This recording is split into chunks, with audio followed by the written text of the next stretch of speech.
Bob. Good evening. Today we gather here for our 91st National Science Day celebration. I find immense pleasure to introduce our guest, Professor of the former principal of Cochin Institute of Science and Technology. Recently, he is working as the innovation coordinator of KFDA College and KD's Government of Kerala. We welcome you, sir. It is difficult to be a captain of any group. Yes, our beloved principal. He is always with us. With us. Excuse me. Please come, sir. He's always with us. Any difficulties, and he's always support us. Any functions of our science club. We welcome you, sir. And I welcome all our science students coordinators, teachers coordinators for our webinar. And I wish you all that this webinar is worthy for us. I welcome you all. Thank you.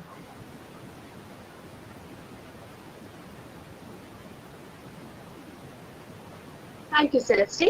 Next, I would like to call upon our respected principal, Dr. Joel Jacob Toft, the navigator of this flagship of knowledge, to give us the inaugural address. So, please.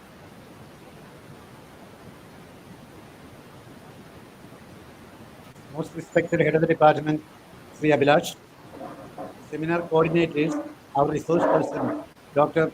Benny, respected teachers and students. Science Day celebration ഒരു 10-20 കൊല്ലമായിട്ട് scientific സർക്കിളിൽ വളരെ വ്യാപകമായിട്ട് നടന്നു വന്നിരിക്കുന്ന ഒരു പ്രവർത്തനമാണ്. എല്ലാ വിദ്യാർത്ഥികളും സയൻസ് അറിഞ്ഞിരിക്കണം എന്ന് ഉള്ള ഒരു ആശയത്തിൽ നിന്ന് ഉടലെടുത്ത ഒരു പ്രോസസ്സാണിത്.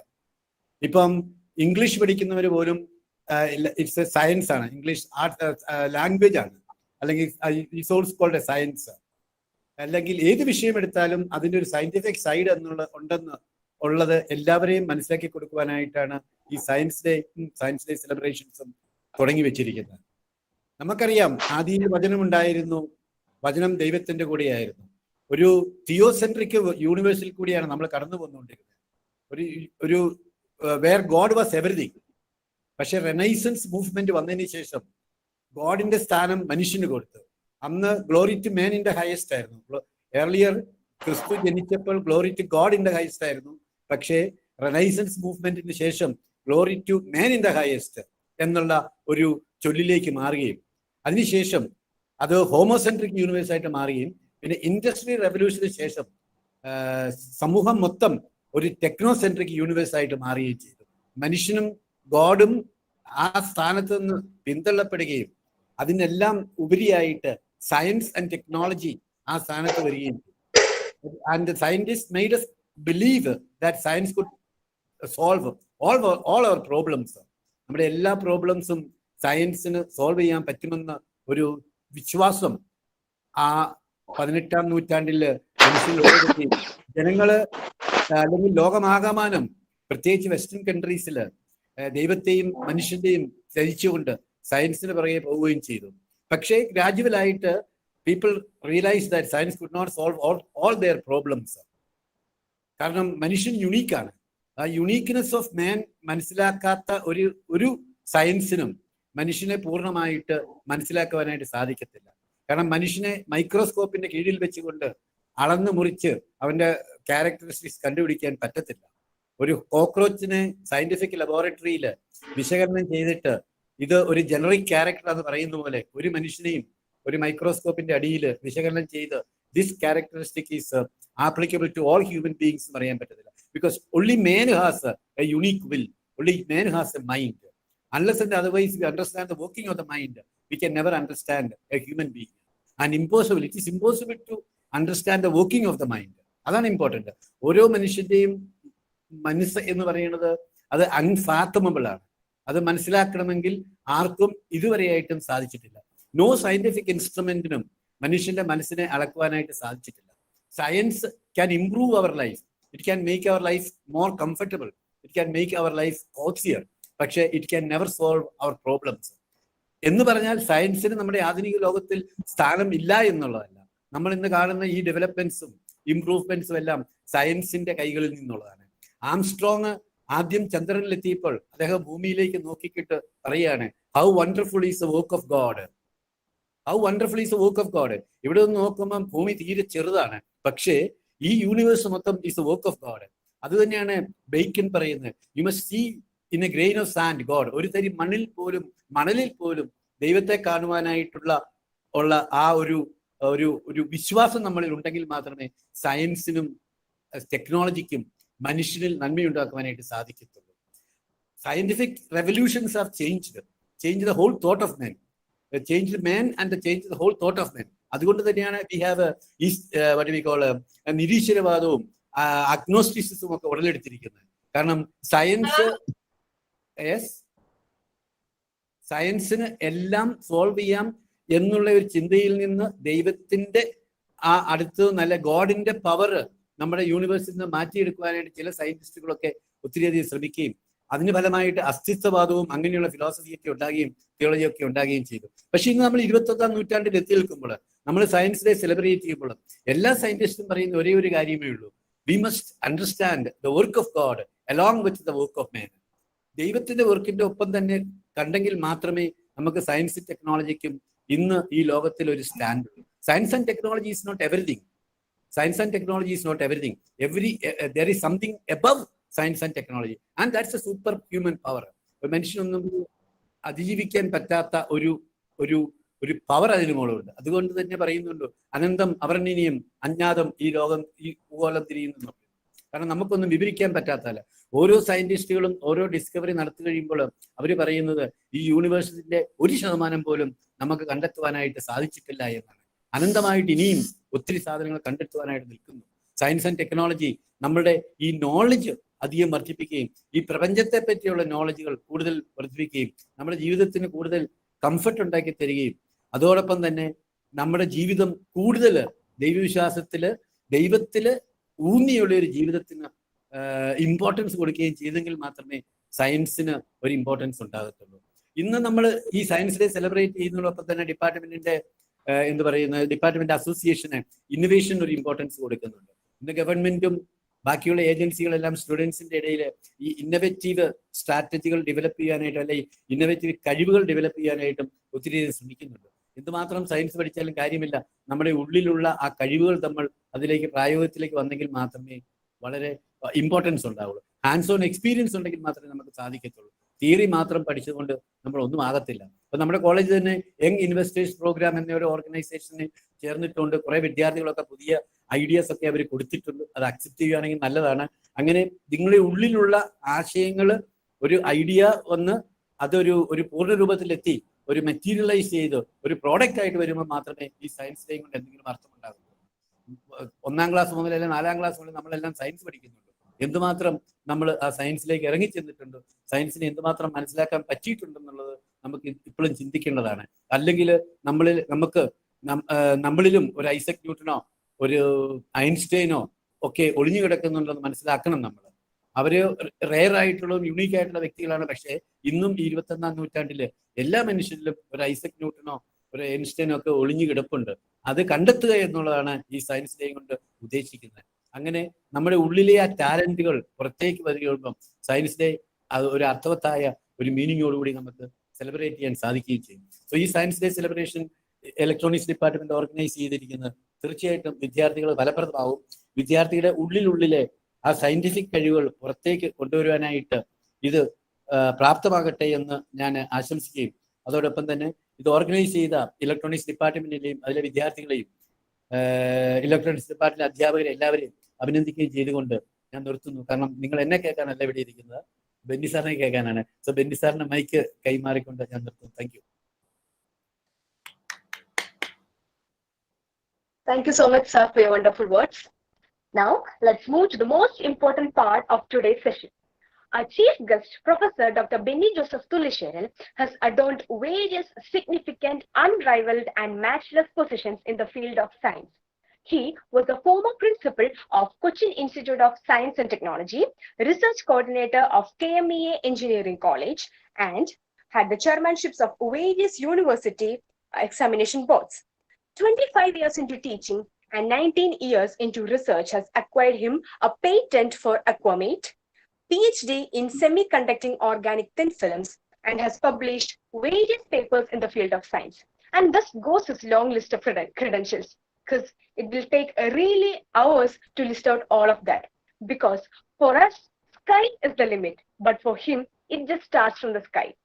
Moreover, as a proud factor, he was the former HOD of electronics department of our college and was a professor for most of our faculty too. So let me, on the behalf of entire Maragastana's family, call upon Professor Dr. Benny Joseph Thulisharal to talk about innovation and startup in arts and science colleges. So please. Okay, thank you.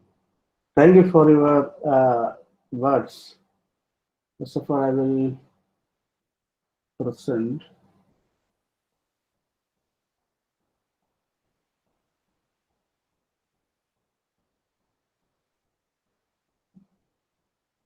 Can you see my screen?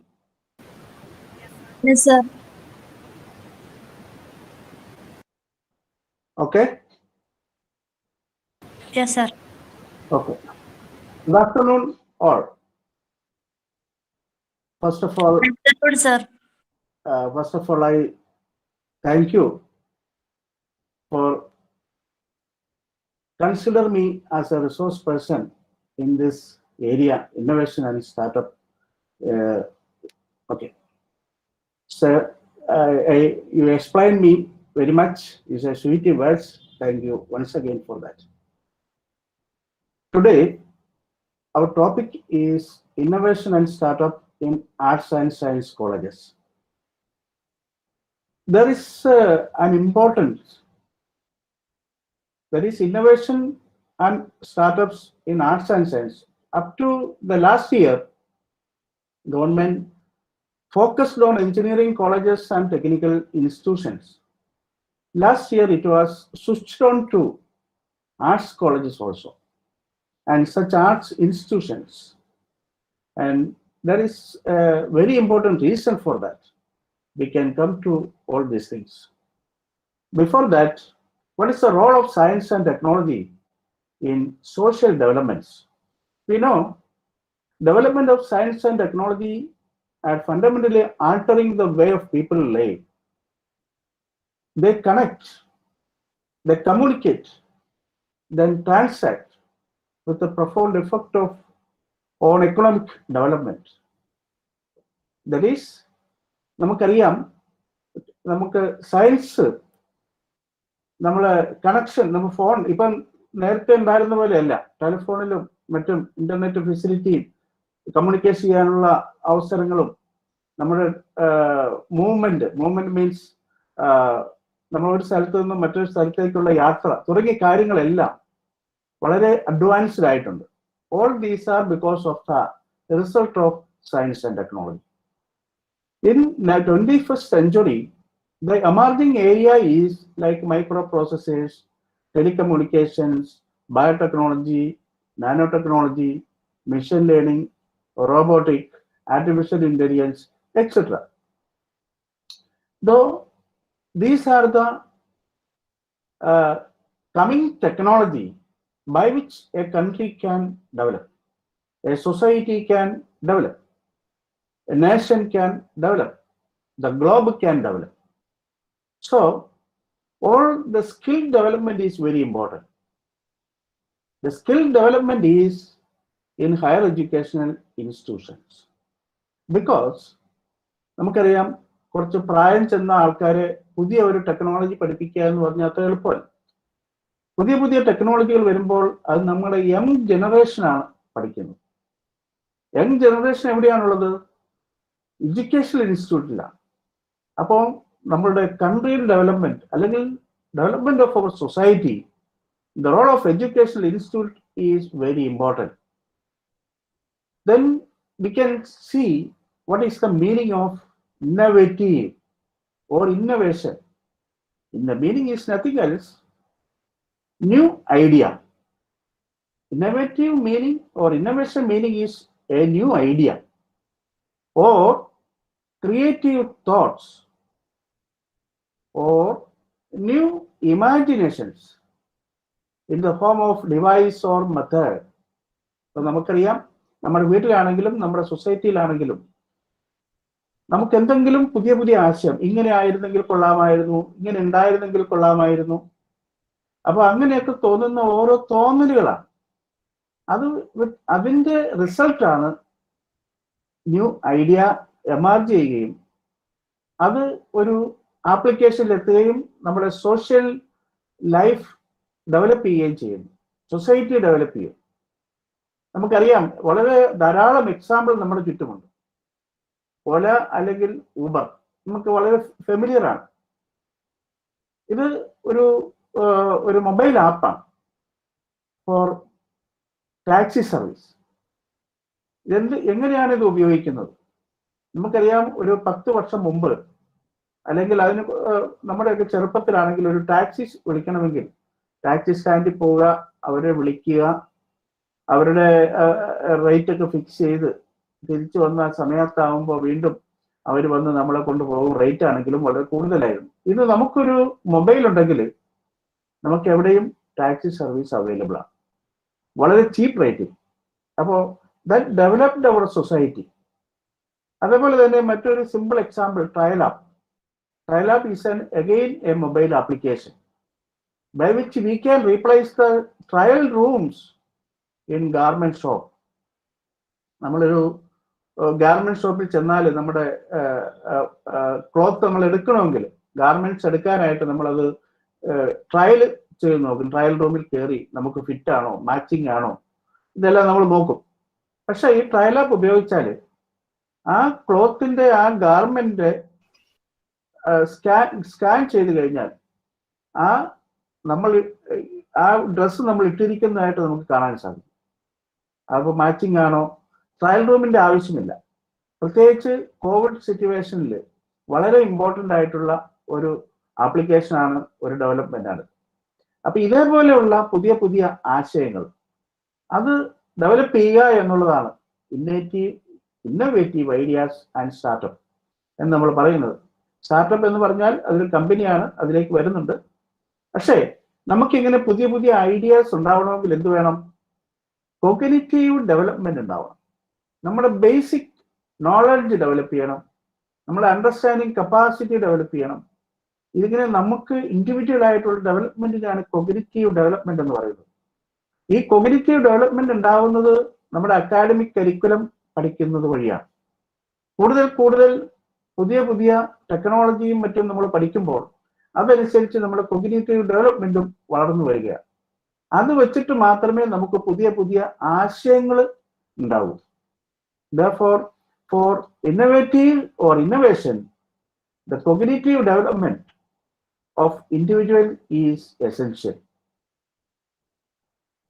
Social development and education institution already പറഞ്ഞു, നമ്മളുടെ youth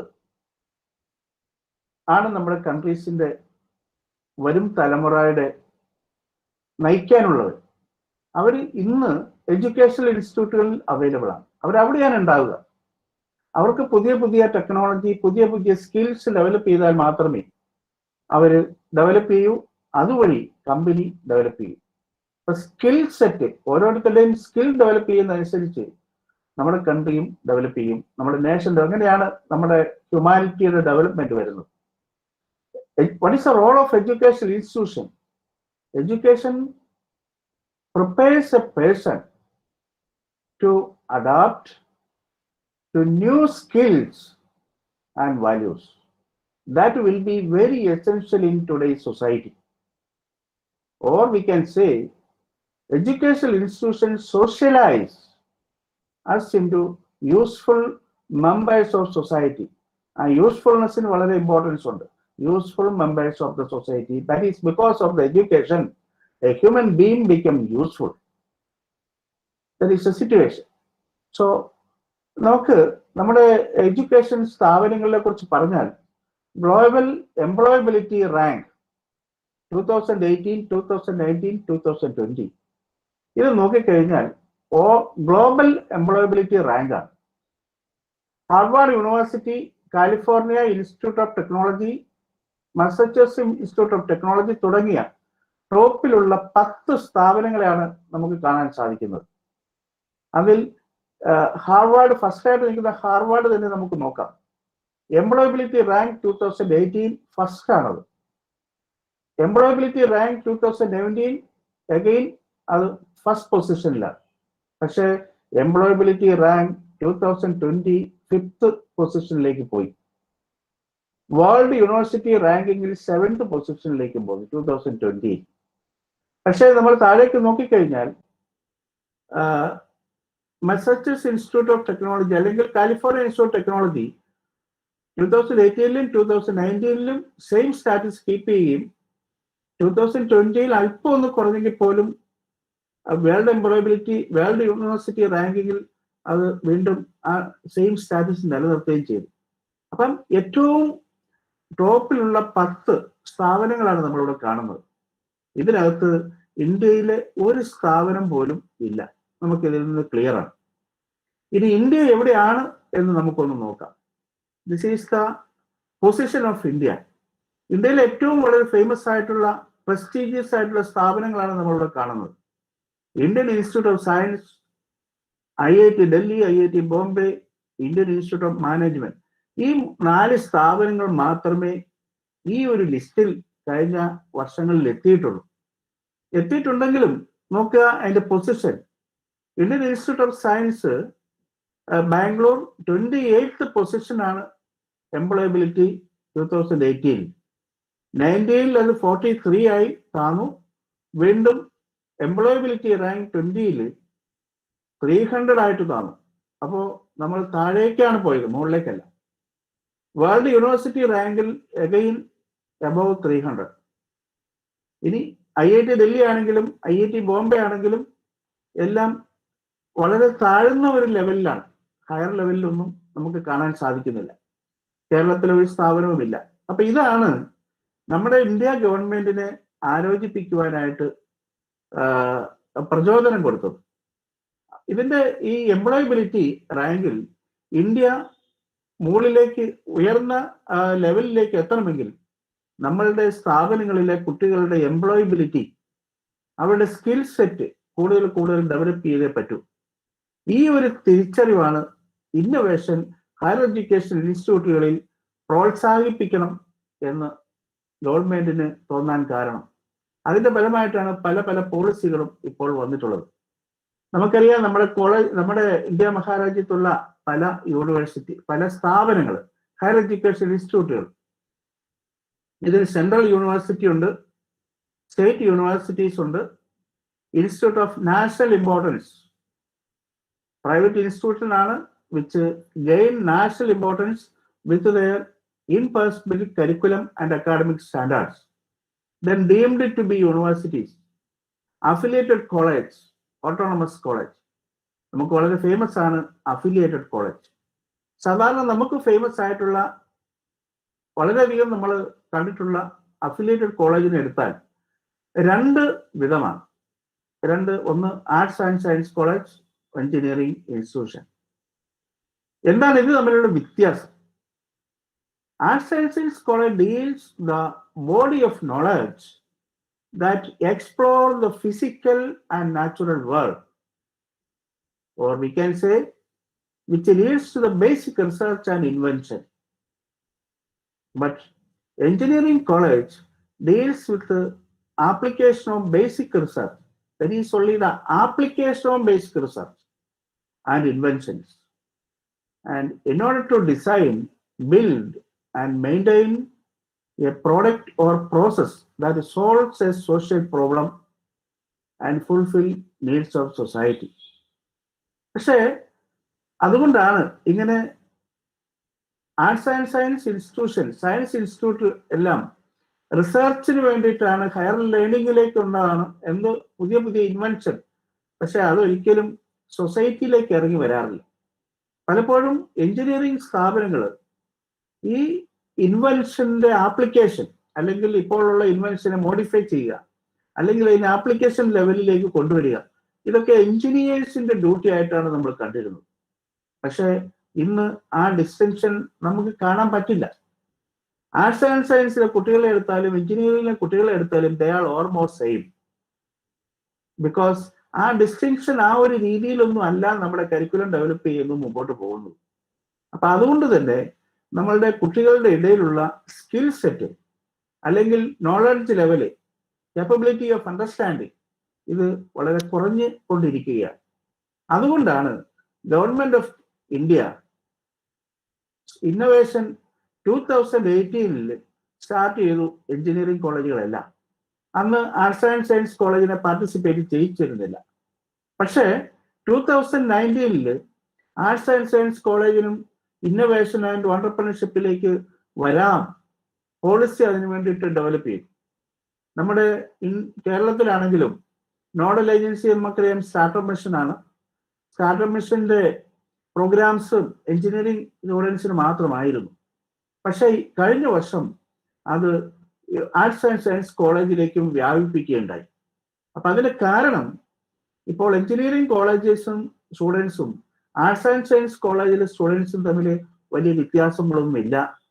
they all can make invention, innovation and startup. ഇതാണ്. അപ്പൊ അതുകൊണ്ട് central ഗവൺമെന്റും state ഗവൺമെന്റും പുതിയതായിട്ട് start ചെയ്ത IIC allowed in Arts and Science College last year. IADC of state government is again allowed in Arts and Science College. Also again ARIA assessment. It's an assessment on ARIA Atal ranking. അതും arts and science കോളേജിന് apply ചെയ്യാവുന്ന രീതിയിൽ കഴിഞ്ഞ വർഷം തൊട്ട് മാറ്റുകയുണ്ടായി. അപ്പോ ഇപ്പോൾ നമുക്ക് പറഞ്ഞു വന്നാൽ now innovation is a golden chance to arts and science students. വളരെയേറെ ഫെസിലിറ്റീസ്, സൗകര്യങ്ങളും എഞ്ചിനീയറിംഗ് കോളേജിൽ കൊടുത്തിരുന്നു മുൻകാലത്ത്. പക്ഷെ ഇപ്പോൾ അത് ആർട്സ് ആൻഡ് സയൻസിന് ഓപ്പൺ ചെയ്തിരിക്കുക.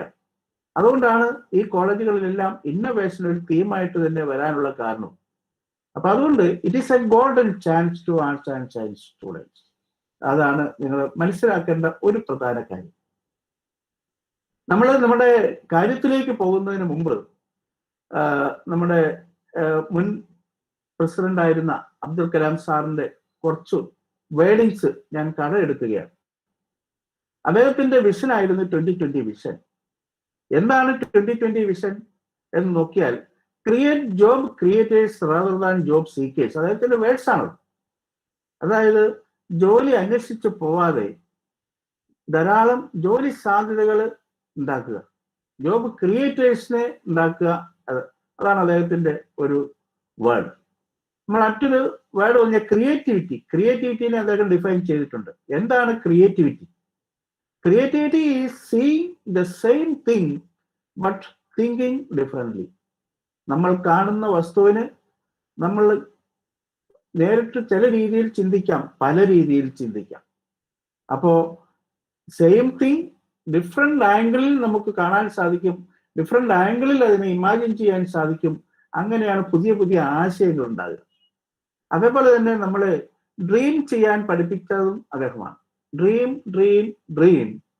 Dreams transform into thoughts, thoughts results in action.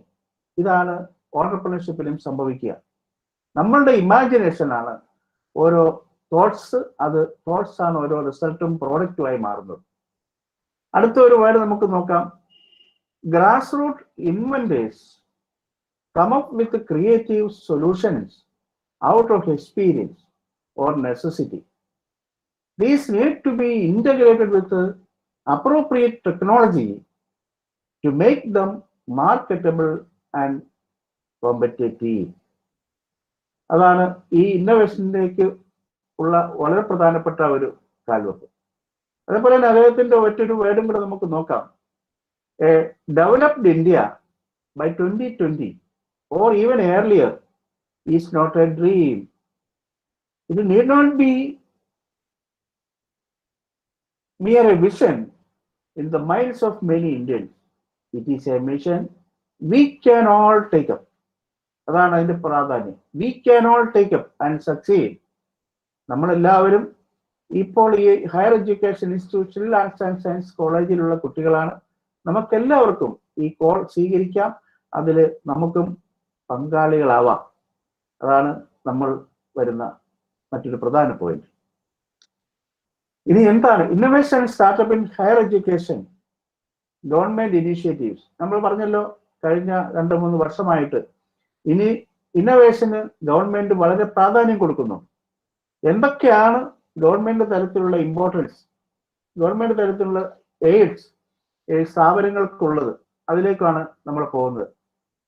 അപ്പൊ അതിൽ ഫസ്റ്റ് വന്നത് that is the startup policy. The Honorable Minister of Human Resource Development has launched the National Innovation and Startup Policy 2019 for students and faculty on 11 September 2019 at IICT headquarters New Delhi. Anybody can download it. It has directed the institute to allow their faculty to start their startup. നമുക്കറിയാം, ഇപ്പൊ ജോയ് സാറിനോടൊക്കെ ചോദിച്ചാൽ നമുക്കറിയാം, ഞങ്ങളുടെയൊക്കെ ചെറുപ്പത്തിൽ ഒരു college അധ്യാപകന് ഒരു കാരണവശാലും ഒരു ട്യൂഷൻ പോലും എടുക്കാൻ പറ്റുന്ന ഒരു സിറ്റുവേഷൻ ഉണ്ടായിരുന്നില്ല. പക്ഷെ ഇന്ന് നേരെ മാറി. ഇന്ന് ടീച്ചേഴ്സിന് എത്ര സ്റ്റാർട്ടപ്പ് ഉണ്ടെന്നുള്ളതാണ് ചോദ്യം. എത്ര സ്റ്റാർട്ടപ്പുകളുണ്ട്, എത്ര വരുമാനം ഉണ്ടാക്കുന്നുണ്ട്, ഇതെല്ലാം നമ്മളെ സ്ഥാപനങ്ങളെ അസസ് ചെയ്യുന്ന ഓരോ പോയിന്റ് ആയിട്ട് മാറിക്കഴിഞ്ഞു. It has also directed the institute to allow their students to take a semester or year break to work on their startup. Startup തുടങ്ങണം എന്ന് തോന്നുന്ന കുട്ടിക്ക് ഒരു വർഷം അല്ലെങ്കിൽ ഒരു സെമസ്റ്റർ ഈ കരിക്കുലത്തിൽ നിന്ന് വിട്ടുനിന്ന് ആ സ്റ്റാർട്ടപ്പ് ഡെവലപ്പ് ചെയ്തതിന് ശേഷം തിരിച്ചു വരാം. യാതൊരു നഷ്ടവും സംഭവിക്കുന്നില്ല. അങ്ങനെ നമ്മുടെ കരിക്കുലം മാറിക്കഴിഞ്ഞു. അപ്പോ കുട്ടികൾക്കും അധ്യാപകർക്കും സ്റ്റാർട്ടപ്പിലേക്ക് അല്ലെങ്കിൽ സ്റ്റാർട്ടപ്പുകൾ തുടങ്ങുന്നതിനുള്ള ഒരു പോളിസി ഗവൺമെന്റ് കഴിഞ്ഞ വർഷം പാസ്സാക്കി കഴിഞ്ഞു. അതിന്റെ ബേസിലാണ് നമ്മളെല്ലാം ഇന്നോവേഷനിലേക്ക് പോകുന്നത്. അതുപോലെ തന്നെ ഗവൺമെന്റ് ഓഫ് ഇന്ത്യ എന്തെല്ലാം എസ്റ്റാബ്ലിഷ്മെന്റ് ഇതിനു വേണ്ടി മുടക്കുന്നുണ്ട്. ഞാൻ ഏതാനും ചില എസ്റ്റാബ്ലിഷ്മെന്റ് ആണ് ഞാൻ ഇവിടെ കാണിക്കുന്നത്. ഇൻസ്റ്റിറ്റ്യൂഷൻസ് ഇന്നോവേഷൻ കൗൺസിൽ, ഇത് 2018 ഗവൺമെന്റ് സാധാരണ എഞ്ചിനീയറിംഗ് കോളേജുകളൊക്കെ അതിൽ പാർട്ടിസിപ്പേറ്റ് ചെയ്തു. 2019 ആർട്സ് കോളേജുകളെയും പാർട്ടിസിപ്പേറ്റ് ചെയ്യിച്ചിരുന്നു. ഇപ്പോൾ IIC3, IIC1, IIC2, IIC3 ഇപ്പോൾ ഫസ്റ്റ് ആൻഡ് സെക്കൻഡ് ക്വാർട്ടറിന് കഴിഞ്ഞ് തേർഡ് ക്വാർട്ടറിന് തുടങ്ങി. അതുപോലെ തന്നെ Atal ranking of institutions on innovation achievements. എത്ര കുട്ടികൾക്ക് അവിടെ സ്റ്റാർട്ടപ്പ് ഗവൺമെന്റ് പോളിസി ഇപ്പോൾ ഒരു കുട്ടി ഒരു ഡിഗ്രിക്ക് വന്ന് ജോയിൻ ചെയ്താൽ ആ സ്റ്റുഡന്റ് ഡിഗ്രി സർട്ടിഫിക്കറ്റ് വാങ്ങി 3 വർഷം കഴിഞ്ഞ് പോകുമ്പോൾ ഒരു സ്റ്റാർട്ടപ്പ് രജിസ്റ്റർ ചെയ്ത് ഒരു സ്റ്റാർട്ടപ്പ് ഓണറായി പോകണം എന്നുള്ളതാണ് പോളിസി. അതിന് വേണ്ടുന്ന എല്ലാം ഈ കാലയളവിൽ നടക്കണമെന്നും അതിന് സ്റ്റാർട്ടപ്പുകൾ ഡെവലപ്പ് ചെയ്യണമെന്ന് അതിനെ റാങ്ക് ചെയ്യുന്ന ഒരു സംവിധാനമാണ്.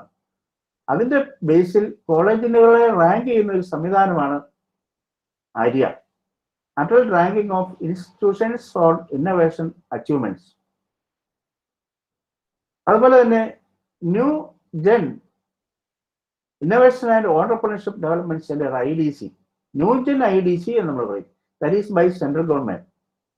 അതുപോലെ തന്നെ Atal new India challenge, Atal community innovation centre, ministry of MSMEയുടെ കീഴിൽ മൈക്രോ സ്മോൾ മീഡിയം കീഴിലുള്ള സപ്പോർട്ട് ഫോർ ഇൻക്യുബേറ്റേഴ്സ് സ്ഥാപിക്കുന്നതിനുള്ള ഫണ്ടിങ്, ടെക്നോളജി ബിസിനസ് ഇൻക്യുബേറ്റേഴ്സിനുള്ള ഫണ്ടിങ്, അടൽ ഇൻക്യുബേഷൻ സെന്റർ സ്ഥാപിക്കുന്നതിനുള്ള സൗകര്യങ്ങൾ, അടൽ തിങ്കറിംഗ് ലബോറട്ടറീസ് സ്ഥാപിക്കുന്നതിനുള്ള സംവിധാനങ്ങൾ, അതുപോലെ തന്നെ സ്റ്റാർട്ടപ്പ് ഉണ്ടെങ്കിൽ അതിന് സ്കെയിലപ്പ് സപ്പോർട്ട്, ഇത് അല്ലെങ്കിൽ ഇൻക്യുബേറ്റർ ഓൾറെഡി എക്സിസ്റ്റ് ചെയ്യുന്നതിലുണ്ടെങ്കിൽ അതിന് സ്കെയിലപ്പ് ചെയ്യുക. അങ്ങനെയുള്ള ധാരാളം ഇതെല്ലാം ഇതിൽ ചില എസ്റ്റാബ്ലിഷ്മെന്റ് ഫണ്ടിങ് ഉള്ളതല്ല, പക്ഷെ ചില എസ്റ്റാബ്ലിഷ്മെന്റ് ക്രോഴ്സ് ഫണ്ടിങ് ഉള്ളതാണ്.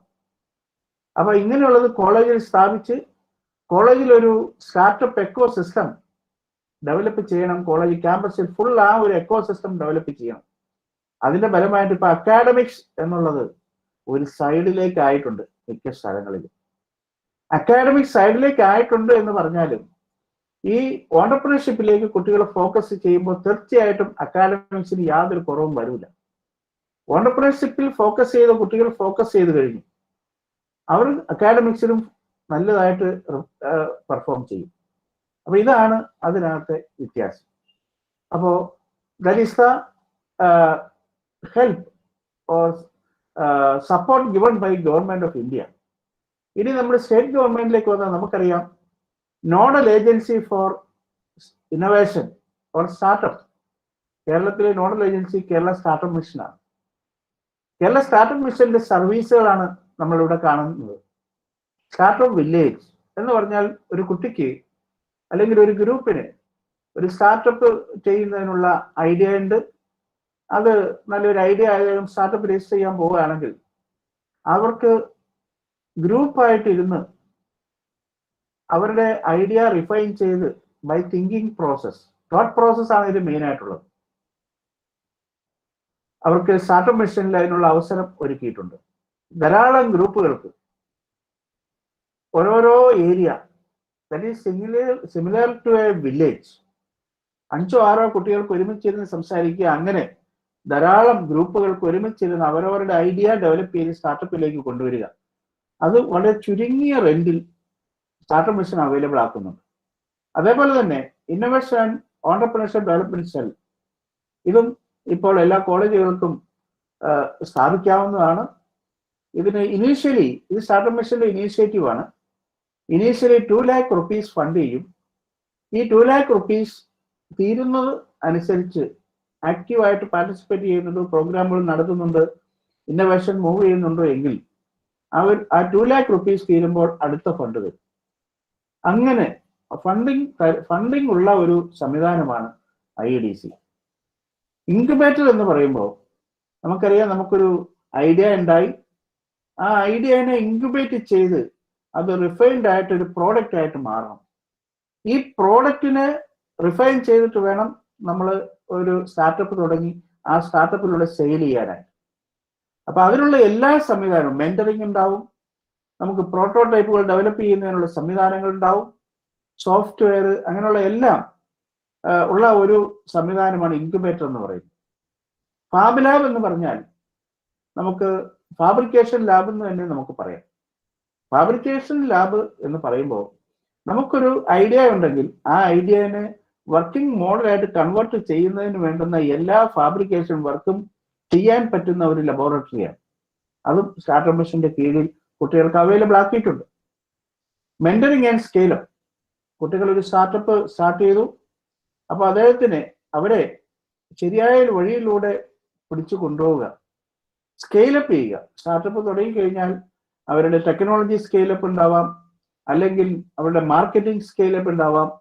അങ്ങനെ അത് സ്കെയിലപ്പ് ചെയ്ത് ഗ്ലോബൽ ലെവലിലേക്ക് എത്തിക്കുക, അതും സ്റ്റാർട്ടപ്പ് മിഷൻ ചെയ്യുന്നുണ്ട്.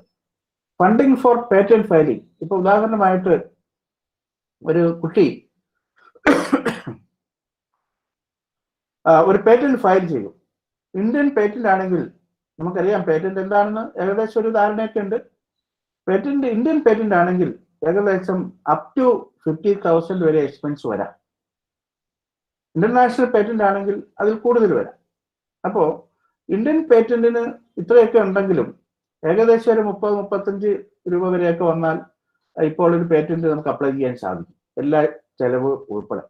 പക്ഷെ ഈ ഫണ്ട് നമുക്ക് റീഇംബേഴ്സ് ചെയ്യുക അല്ലെങ്കിൽ നമുക്ക് റീഫണ്ട് ചെയ്യാനുള്ള സംവിധാനം സ്റ്റാർട്ടപ്പ് മിഷനിലുണ്ട്. അവർക്ക് സ്കീമുണ്ട് അവിടെ. അപ്പൊ അങ്ങനെ നമുക്ക് കുട്ടികൾക്ക് ഈ ഫണ്ട് റീഇംബേഴ്സ് ചെയ്യാനുള്ള സംവിധാനവുമുണ്ട്. Then funding for research lab, നമ്മുടെ സ്ഥാപനങ്ങളിൽ റിസർച്ച് ലാബ് സെറ്റ് ചെയ്യുന്നതിനുള്ള ഫണ്ടിങ്ങും സ്റ്റാർട്ടപ്പ് മിഷൻ നൽകി വരുന്നുണ്ട്. അതുപോലെ സൂപ്പർ ഫാബ് ലാബ്, സ്റ്റാർട്ടപ്പ് മിഷന്റെ എല്ലാ സെന്ററുകളിലും ഈ കഴിഞ്ഞ വർഷം സൂപ്പർ ഫാബ് ലാബ് ഉണ്ടായി. ഫാബ്രിക്കേഷൻ ലാബ്, ക്രോഡ്സ് ഒക്കെ റേറ്റ് ഉള്ള വലിയ sophisticated equipment, water cutting machine, അതുപോലെയുള്ള 3D പ്രിന്റർ, അതുപോലെ സൊഫിസ്റ്റിക്കേറ്റഡ് ആയിട്ടുള്ള, സാധാരണ 3D പ്രിന്റർ അല്ല, ആയിട്ടുള്ള പല ഫെസിലിറ്റിയും അവിടെ അവൈലബിൾ ആണ്. അവിടെ നമുക്ക് ഏത് പ്രോഡക്റ്റും ഏത് ഫിനിഷിങ്ങിലും ഉണ്ടാക്കാനായിട്ട് സാധിക്കും. അപ്പം അതും നമ്മുടെ സ്റ്റാർട്ടപ്പ് മിഷൻ കുട്ടികൾക്കായി ഡെവലപ്പ് ചെയ്തിട്ടുള്ളതാണ്. അതേപോലെ തന്നെ പ്രോജക്ട് ഫണ്ടിങ് ടു സ്റ്റുഡൻസ്, കുട്ടികൾക്ക് പ്രോജക്റ്റുകൾ ചെയ്യണമെന്നുണ്ടെങ്കിൽ ഫണ്ട് ചെയ്യാനുള്ള ഒരു സംവിധാനവും, നല്ല പ്രോജക്റ്റാണ് അല്ലെങ്കിൽ ഒരു നല്ല ഇന്നോവേഷൻ ആണ് നടത്തുന്നതെങ്കിൽ ഫണ്ട് ചെയ്യാനുള്ള സംവിധാനവും ഇന്ന് സ്റ്റാർട്ടപ്പ് മിഷനിലുണ്ട്. അപ്പൊ ഇതാണ് നമ്മുടെ സ്റ്റാർട്ടപ്പ് മിഷന്റെ ഇനീഷ്യേറ്റീവ്സ്. ഇത് കൂടാതെ ഡിസ്ട്രിക്ട് ഇൻഡസ്ട്രിയൽ സെന്റർ, അതും under government of Kerala, EDC തരുന്നുണ്ട്. നമുക്ക് ഒരു വർഷം 20,000 റുപ്പീസ് ഒരു വർഷം ഫണ്ട് ചെയ്യും. ഇത് 2 ഗഡുക്കളായിട്ടാണ് EDC തരിക. പ്രത്യേകിച്ച് ഒരു ബുദ്ധിമുട്ടുമില്ല. നമ്മളൊരു ബാങ്ക് അക്കൗണ്ട് ക്രിയേറ്റ് ചെയ്തിട്ട് ഒരു ആപ്ലിക്കേഷനായിട്ട് ചെന്ന് കഴിഞ്ഞാൽ നമുക്ക് EDC അലോ ചെയ്യും. EDC അലോ ചെയ്യുന്നതോടൊപ്പം തന്നെ നമ്മുടെ അക്കൗണ്ടിലേക്ക് അതിന്റെ 50% ഓഫ് ദ ഫണ്ടും ട്രാൻസ്ഫർ ചെയ്യും. അതിനുശേഷം ഈ ഫണ്ട് ഉപയോഗിച്ച് നമുക്ക് പ്രോഗ്രാമുകൾ ചെയ്യാം. അതോടൊപ്പം തന്നെ വീണ്ടും ഈ ഫണ്ട് തീരുമ്പോൾ അതിന്റെ റിപ്പോർട്ട് കൊടുത്തു കഴിയുമ്പോൾ അടുത്ത ഫണ്ട്, ഈ എല്ലാ ഫണ്ടുകളും തീരുമ്പോൾ നെക്സ്റ്റ് ഇയറിൽ വീണ്ടും ഇതേപോലെ നമുക്ക് ഫണ്ട് തരും. അപ്പൊ അങ്ങനെ ഒരു സംവിധാനം ഡിസ്ട്രിക്ട് ഇൻഡസ്ട്രിയൽ സെന്ററിൽ അവൈലബിൾ ആണ്. അതേപോലെ തന്നെ ഇൻക്യുബേറ്റേഴ്സ് സ്ഥാപിക്കുന്നതിന് 30-40 ലക്ഷം അല്ലെങ്കിൽ ക്രോസ് ഇൻക്യുബേറ്റർ സ്ഥാപിക്കുന്നതിനുള്ള ഫണ്ടും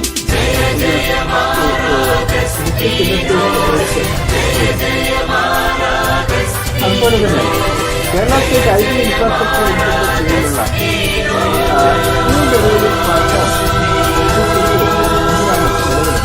ഒന്നുമല്ല, കുട്ടികൾക്ക് സ്കിൽ ഡെവലപ്മെന്റ് കുറവാണ് എന്ന് മനസ്സിലാക്കിയതിന്റെ പേരിൽ അബ്ദുൽ കലാം യൂണിവേഴ്സിറ്റി ICT അക്കാദമിയും കേരള സ്റ്റേറ്റും കൂടെ ചേർന്നിട്ടുള്ളൊരു പ്രോജക്റ്റാണ്. ഇതൊക്കെ മിക്ക കോളേജുകളിലും ഇൻഫ്രാസ്ട്രക്ചർ കൊടുത്തു കഴിഞ്ഞാൽ ഇൻഫ്രാസ്ട്രക്ചറിന്റെ എക്വിപ്മെന്റ്സ് മുഴുവനും ഗവൺമെന്റ് കൊടുക്കുക എന്നുള്ളൊരു പ്രോജക്റ്റാണ്. ഞങ്ങളുടെ മിക്ക കേരളത്തിലുള്ള ഏകദേശം 3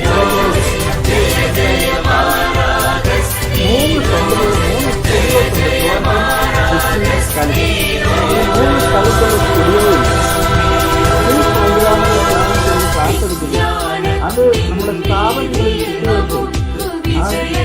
ക്ലാസ്സിൽ തന്നെ ഓഫ്ലൈനായി എടുക്കുന്നത് പോലെ തന്നെ കേൾക്കാനും പറയാനും സാധിക്കുന്ന സംവിധാനമാണ്.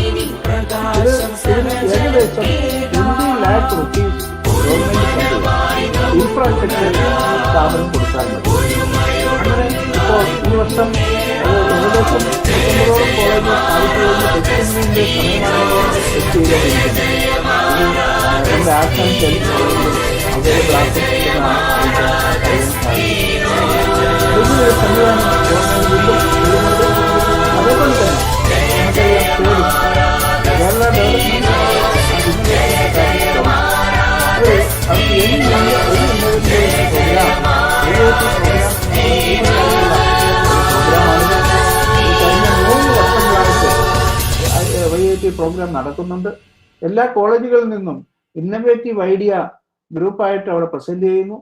ആ ഗ്രൂപ്പ് അത് സെലക്ട് ചെയ്യപ്പെട്ടാൽ 3 വർഷത്തേക്കുള്ള എല്ലാവിധ എക്സ്പെൻസും YIT KDISC ആണ് കൊടുക്കുക. KDISCിന്റെ ചെലവിൽ എല്ലാവിധ മെന്ററിങ്ങും ഇൻക്യുബേഷനും ഉൾപ്പെടെ ആ പ്രോഡക്റ്റ് ഡെവലപ്പ് ചെയ്ത് സ്റ്റാർട്ടപ്പ് രജിസ്റ്റർ ചെയ്യുക എന്നുള്ളതാണ് ഉദ്ദേശം. അപ്പൊ അങ്ങനെ ഒരു വളരെ പ്രോമിസിംഗ് ആയിട്ടുള്ള ഒരു പ്രോഗ്രാം നടക്കുന്നുണ്ട്. റിസർച്ച് സെന്റേഴ്സും സ്ഥാപിക്കുന്നതിനുള്ള സഹായങ്ങളും KDISC ഇപ്പോൾ ചെയ്തു വരുന്നുണ്ട്. ഇവിടെ എല്ലാം നമ്മൾ പറയുമ്പോൾ കുട്ടികൾ അല്ലെങ്കിൽ ടീച്ചേഴ്സ് അല്ലെങ്കിൽ കുട്ടികളും ടീച്ചേഴ്സും കൂടിയുള്ള ഗ്രൂപ്പ്, അങ്ങനെ ഒരു ഇന്റർ ഡിസിപ്ലിനറി ഗ്രൂപ്പാണ് കൂടുതലും പ്രിഫർ ചെയ്യുക. അങ്ങനെ ഒരു ഗ്രൂപ്പിൽ ഒരു ഐഡിയ ഡെവലപ്പ് ചെയ്ത് കഴിഞ്ഞാൽ ആ ഐഡിയ ഒരു സോഷ്യൽ ഇമ്പോർട്ടൻ്റ് ഉള്ള ഐഡിയ ആണെങ്കിൽ അതിന് ഏത് ലെവലിലുള്ള ഫണ്ടിങ്ങും കിട്ടാൻ ഉള്ള ഒരു സംവിധാനം ഇന്ന് നമുക്ക് ഉണ്ട്, പ്രത്യേകിച്ച് കുട്ടികൾക്ക്. അപ്പൊ അതുകൊണ്ട് ഇതൊരു ഗോൾഡൻ ചാൻസ് ആണ്. കുട്ടികളത് മാക്സിമം യൂട്ടിലൈസ് ചെയ്യണം. നമുക്ക് ആർട്സ് ആൻഡ് സയൻസ് കോളേജിലെ കുട്ടികൾക്കൊരു തോന്നലുണ്ട്, അല്ലെങ്കിൽ BCom അല്ലെങ്കിൽ BBA കുട്ടികൾക്കൊരു തോന്നലുണ്ട്, ഈ കുട്ടികൾക്ക് ഒരു പ്രോഡക്റ്റും ഡെവലപ്പ് ചെയ്യാൻ സാധിക്കില്ല എന്നൊക്കെ. ഇത് വെറും തോന്നലാണ്. നമ്മൾ ഈ പറയുന്നത് ഐഡിയയാണ്. ഐഡിയയ്ക്ക് ഒരു പഞ്ഞവും നമുക്ക് ആർക്കുമില്ല. അപ്പോ നമുക്ക് ഒരു ഐഡിയ ഉണ്ടായിക്കഴിഞ്ഞാൽ ആ ഐഡിയ ഒരു പ്രോഡക്റ്റ് ആക്കി മാറ്റുക എന്നുള്ളതാണ്. അതിന് ഒരു ശാസ്ത്രീയ വശങ്ങളെല്ലാം ഉണ്ട്. അപ്പൊ അതുകൊണ്ട് കൂടുതലും പ്രോത്സാഹിപ്പിക്കുന്നത് ഒരു ടെക്നോളജിക്കൽ സ്റ്റുഡൻസിന് മാത്രം അല്ല ഇത് ഉണ്ടാക്കാൻ പറ്റുന്നത്. ആ പോലെ തന്നെ ആർട്സ് സ്റ്റുഡൻസും ഇന്റർ ഡിസിപ്ലിനറി പ്രോത്സാഹിപ്പിക്കുന്നതും അതുകൊണ്ട് തന്നെയാണ്. അപ്പോ ഒരു സ്റ്റാർട്ടപ്പ് ഉണ്ടായി കഴിഞ്ഞാൽ ഈ പ്രോഡക്റ്റ് ഡെവലപ്പ് ചെയ്തതുകൊണ്ട് മാത്രം ഈ സ്റ്റാർട്ടപ്പ് റൺ ചെയ്യൂല.